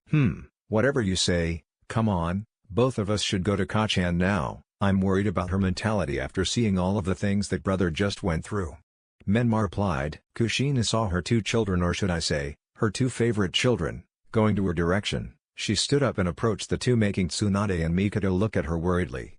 When she's close enough, she then raised her hand to the air and slapped the two, leaving a rose-colored hand mark on their faces, surprising the people at the room as the loud slap echoed in the room. Kushina's face was filled with anger, Menma's face is blank since he knew it coming, and Azami is too shocked that she just touched the place at where she was hit. Keiko-chan. Why? Azami asked as her eyes started to moist. This made Kushina more angrier since she know that this is how she stalled them to punish their brother, Naruto, from doing something he didn't. She was about to go for another slap on her but Mikado stopped her hand from doing so. How dare you two do that to your brother behind our backs, you spoiled brats. Their mother yelled right at them, scaring Menma and Azami but is taking it worse than her brother. The people that saw the scene just keep their mouths shut since they don't want to taste the fear of being attacked by the red-hot-blooded habanero. Do you brats even know how much damage you have dealt to your brother, huh? Do you brats even know how much sufferings your brother faced just because of how you two treated your brother, huh? As Kushina continued yelling at them, Menma can't help but just look down and bit his lip and clenched his fist while Azami just covered her mouth, muffling her repeating speaking of I'm sorry as fresh new tears is falling again from her eyes. But suddenly, Kushina hugged both of them surprising them. I'm sorry. I know that I'm the one who's to be blamed at all of it, as a mother I should have realized it sooner but I didn't. I'm sorry, things shouldn't have to be like this if only I treated all of you equally. I promise that starting from now on, I'll treat all of you equally, so please don't leave me, please." As Kushina said those words between crying, the two hugged their mom back and cried. "I'm sorry, Ka-chan. We promise that we won't leave you, that's a promise," Azami said as she cried at the chest of her mom. Menma smiled and also spoke. "We promise you that, Ka-chan." "I'm glad to hear that." Kushina just smiled sadly and hugged the two while crying. The people who's on their right man that saw them can't help but smile at how heartwarming the scene is. What in the world just happened here? Someone yelled outside the room, attracting everyone's. Jiraiya, who just woke up with face plastered with regret, checked at what's happening outside. The others that is on their right minds right now then followed. All of them gasped at seeing the scene in front of them. Amputated limbs, dead people and crying people grieving at their dead people. Just what in the world? Tsunade gasped, seeing that some people needed some medical attention. She immediately ran to their sides and healed them. "Shizune, I want you to call every available staff from the Konoha hospital to come here right now," Tsunade commanded her assistant, who just nodded in affirmation and followed at what she was told to do so. "Who did this to you?" Tsunade asked softly to the man she was treating right now who lost his left arm recently. The demon did, Tsunade-sama." The man said in an afraid tone. "Demon?" "He could be talking about Naruto," Jiraiya said, answering her question, who's also asking at the others at what happened here. "What?" Tsunade yelled in disbelief. "No. That kid is not a demon," a random woman said, and from the looks of it he just woke up also, for some unknown reasons. "She's crying." "Are you blind? Can't you see it what that demon just did right now?" "Maybe you are. If there's a demon here that would be us. Don't you people know that the demon is sealed inside the Hokage's eldest son to keep it at bay?" The random woman yelled back. Everyone fell silent after that and murmurings started. "That kid's memories are just so sad. I feel really bad right now for treating that kid as a demon, even though he's just the jailer of it. I'm going to apologize after this." "Yeah, me too." The people that lost a limb and the people that didn't fight Naruto can't believe at what they're hearing. And then a random man yelled, "Don't be deceived by the demon, everyone. We know that the demon used a strong genjutsu and made fake memories so that we will pity it." The murmuring stopped for a moment after hearing this. Kushina was really angry and was about to teach the guy a lesson, but then Mikado stopped her, again. Azami also is really angry right now and Menma is just angry. Tsunade kept her temper in check. Jiraiya face-palmed at the guy's stupidity. Kakashi is just silent, but deep inside he is very angry, and the rest are like Kakashi. He could be right, maybe. How dare the demon used our kindness to its advantage. Trusting the demon is like digging your own grave, isn't it? It really is. Just how stupid I am to believe that. The woman that said earlier finally spoke. "Shut up." Everyone looked at the owner of the voice and saw that it was Kushina, who is now seething in anger, plus her hair waving like the Kyuubi's nine tails. "But Kushina-sama, we were just stating the fact." "Don't worry, Kushina-sama, after Hokage-sama kills the demon you'll probably be released from the demon's control," the man that yelled earlier said in a manner like he really knows the situation. He was replied by a punch in the face causing in return by the very angry red hot-blooded habanero. Suddenly, something blasted a mile away from the walls of Konoha. The people looked closer and saw a black-green wave engulfing everything on its path. Without thinking, Kushina ran to its direction, surprising everyone seeing her run. Kushina can hear some people yelling at her to stop, but she didn't care. She just keep on running to its direction. For some reason, she can hear a weeping child coming from the wave. She bit her lower lip with both hands curled into fists as she thought of only one person while going to the black-green wave. Naruto. Back to Naruto's mindscape. Naruto watched intently at the rippling water down the cage with the black sword resting on his left shoulder while using his right hand's thumb finger to crack his free fingers of his right hand. "What? Done already?" Naruto spoke out. He then saw a couple of bubbles coming below the surface. "Like hell I am." With a huge splash from the water, Naruto appeared with his left eye still producing blue flame. "So, how do you feel?" Naruto asked, seriously, surprising Naruto. "Funny hearing that from someone who's trying to kill me." Naruto retorted. He read his inner self's mind and knew why he's asking. "Better, after all you've finally returned the stolen 85% of my chakra. I applaud you for taking it without me realizing that I only have 15% left. Originally, that technique could only have taken 10% of my chakra." Naruto chuckles at his answer. "Things such as that is just an easy feat, after all I am a deceiver." Naruto replied, cracking his right hand's thumb with the index finger. Naruto could swear that Naruto's both eyes flashed red for a split second. Without further delay, Naruto then created some hand signs at a speed that only cage-level shinobi could see. "Raiten, Raryu no Tatsumaki no Jutsu," Naruto yelled as a lightning dragon then charged Naruto's direction, while trailing behind it with Tensa's Aingetsu on his right hand. The latter also made some hand signs at the same speed as Naruto's. As he gathered his wind elemental affinity to his throat, Fuuten, Datapa. A large blast of wind was then blew from his mouth and countered the lightning dragon. The white-haired boy then ducked as he saw a glint of a black metal at the corner of his eye and did a side sweep. The latter hopped only for another kick to go after his face. Naruto leaned forward to dodge it and was about to send a slash with his sword to the right only for it to be stopped by the latter's left wrist. Naruto sent a quick slash to the latter's head but the latter dodged, barely. They then faced and sent a lot of strike to each other. Naruto, realizing that he can't keep up with his enemy at his position, decided to jump away to take a breather. "What? Stopping already?"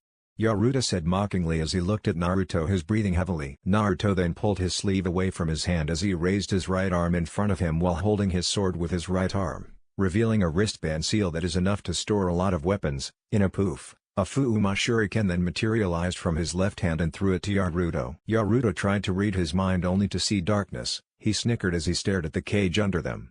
"Bastard!" Having no other choice, Naruto engaged. Naruto, holding his sword with his mouth, made some hand signs with the same speed as before. Ox, dog, dragon, rat, dog, boar, snake, and tiger. Crap. Don't tell me? The white-haired boy's eyes widened at the realization of the technique that Naruto was about to use right now. The latter can't help but smirk, knowing that there's no way you can escape the technique he was about to use. Shuriken Cage Bunshin no Jutsu. The single Fuuma Shuriken then multiplied to 50. Naruto, while running towards the shurikens, created 4 clones that made the same hand signs while the original is running to the side. What is he up to now? I probably would have known if only he forgot to block his mind from being read. Naruto thought. Then he saw the hand signs that the 4 clones created. Fuuten, Repusho. The 4 clones exclaimed as the Fuuma shurikens changed direction to the blonde-haired boy directions. Naruto, sent a quick slash to Naruto, who just dodged with ease and jumped away from the latter. The white-haired boy was then stormed by the Fuuma shurikens, but he was unscathed as the Fuuma shurikens just passed through his body like he's not even there to begin with. "Smart, but not smart enough," Naruto said as he channeled some chakra on his hand and moved it in a pulling motion, and if you look closer, you could see 50 strings coming from his hand and you could see an electricity flowing from it. The Fuuma shurikens now channeled with lightning, disconnected with each other and fired in cardinal directions, surprising the white-haired boy. "Shit. My Hugetsu Jigen-to is almost losing its effect." Having no other choice, he dodged and blocked all the incoming blades. A blade then pierced his left hand, and then his right leg, causing him to fall to his knee. Despite the pain he was enduring right now, he sensed another one incoming and aiming to his head. Luckily he dodged, barely. He stood up and blocked the incoming blades again. Since dodging it seems impossible, he was too late to react to the others behind him and ended up being pierced throughout him but his head. He yelled in agony as he fell to the ground with 5 blades pierced on his front while 20 on the back. Blood splattered everywhere and a pool of blood started to form from where he lied, only to end up being washed away by the rain. Naruto, with no remorse, not even minding the bloody scene in front of him since he's used to it, made a clone of him which is also making some hand signs. Katen, Shinhidora no Jutsu. A fire dragon with 3 heads then appeared. Fuuten, Datapa. The 2 techniques then combined with each other, forming a very strong fire-wind technique that water can't put out easily. The 2 then engaged and slammed into Naruto, thus engulfing him in the process. Naruto looked intently at the steaming area where his attacks land, sensing that his enemy is already done, or what he thought, turn around and was about to jump down to where the cage's seal is located, but then he heard a chain moving. Sensing the incoming danger, he turned around and saw an incoming black sword aiming for his head, but it's too fast that Naruto could only change its trajectory with his sword, resulting for a small cut to his cheek. The sword then retracted to the steam by its chain. Naruto could see someone walking inside the steam with 25 blades sticking from his body. Said person then swung his sword, resulting for the cloud of steam away. There, Naruto could see his inner self bleeding and his face had a lot of his own blood, obviously, but instead of his inner self to have a pained expression, he is smiling smugly, a smile that is saying, "Is that all you got?" Naruto then removed all of the blades that is attached from him as without flinching. The latter stared wide-eyed at how his inner self survived with the addition of removing the rigged Fuuma Shuriken with ease. "How did you survived?" Naruto asked in dread. As the last blade was removed from Naruto, he then moved both of his shoulder in a circular motion, causing it to release a lot of cringing, cracking sound. The white-haired boy smirked and looked at him. "Now, it's my turn." After cracking his right hand's thumb with the index finger, He burst to Naruto's direction in a speed same as the current Raikage. Naruto sent a vertical strike but Naruto blocked it. The white-haired boy struck him again, but stronger this time. The latter was forced to use his other hand to the blade as the hit gets stronger. The white-haired boy suddenly attacked him with a hurricane kick, successfully hitting him on his face and his stomach, and of course, Naruto staggered by the attack. Seeing the opportunity to land a lethal blow, Naruto threw his sword to Naruto's direction, only for the target to dodge. Barely that a strand of his hair has been cut. Naruto struck him horizontally but the extendable chains blocked the point of his sword. The latter then moved his right hand in a pulling motion. Realizing the incoming sword behind him, Naruto jumped away. As the sword reached Naruto's hands, he then channeled a wind chakra on it, thus improving its lightness and sharpness. With this, he can swing his own sword like a thin stick. Naruto, knowing his disadvantage, also did the same. After all, both of them are just one, or so what Naruto thought. The two then engaged at each other. Sparks can be seen between them as their swords grind at each other. Naruto then sent a heavy kick to the latter's stomach, who failed to anticipate it. Naruto stumbled but quickly recovered and then struck Naruto with his sword at the head, but the latter dodged it with ease and sent a vertical strike to his attacker only for it to be dodged. Naruto then took a step backward and sent a kick to the latter's face only for it to be dodged again. Naruto gripped the latter's leg tightly and threw him upward and threw his sword to Naruto's direction at a speed that Naruto barely followed. He tried to block it with his sword but still ended up being cut at his and the chain to wrap around his left wrist. He was then pulled and received a painful jab to the face only for him to change into a lightning and electrocuting Naruto's left arm. He would probably be electrocuted all over his body if he didn't block the lightning with his wind affinity chakra. The sword that the lightning clone was dropped and poof into the real Naruto, holding the sword that he turned to and sent a fast stroke to Naruto, piercing the white-haired boy's arm as he used it to block the attack, since he know that it is too late to block it with his sword at his right hand. Naruto then pulled back his sword with blood soaking it and jumped away from him. Henjin Raiten, Kage Bunshine, Naruto voiced and spin his sword by the chain and throw it to Naruto's direction, but Naruto saw it coming and blocked him. As the through sword stopped mid-air, a hand then grabbed it and slashed Naruto from right hip to his left shoulder, making lots of blood to gush out from the slashed area. Naruto's eyes was overshadowed by his blonde hair and Naruto's eye was also covered by his white hair and his mouth left slightly opened. Naruto stood straight and said, "I'm sorry." He then turned around, his eyes hinted to of regret, and his teeth biting his lower lip as blood started to appear by it. He then slowly walked back to the seal to free his Otosan. "You really are naive to believe that I will die after that.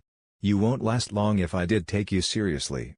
And it's twice this time, how stupid." Naruto didn't have a chance to react as the black sword, the same as his, passed through between his chest. Naruto's eyes are wide open, blood starting to trickle down from his mouth. The blood on the sword between his chest is slowly being washed away by the sword, and Naruto can't explain the agonizing pain he's feeling right now. He shakenly turned his head around and saw Naruto looking at him blankly. Naruto pulled the sword back, leaving Naruto to fall to the floor. "Back first. Looks like I win." Naruto just stared at him. He wanted to speak but the pain is too much since Naruto added lightning to the sword when he was pierced by it. Naruto just looked blankly at him as he raised his sword to the air, ready to pierce the blonde-haired boy's head with it. "Any last words?" Naruto asked, only for Naruto to smirk and spoke in a husky voice. Sorry. But, lost." Naruto didn't really catch what Naruto said but just let it be, after all it would be his last words to utter. "Is that all? Well then, farewell Naruto, with this way, you wouldn't suffer this world's cruelty anymore." The sword was then coated by lightning and Naruto finally stroked the sword to Naruto's head, resulting for blood being splattered everywhere and flesh being incinerated. That's the end guys. If you enjoyed then make sure to leave a comment. This is Chaos Shinobi signing off.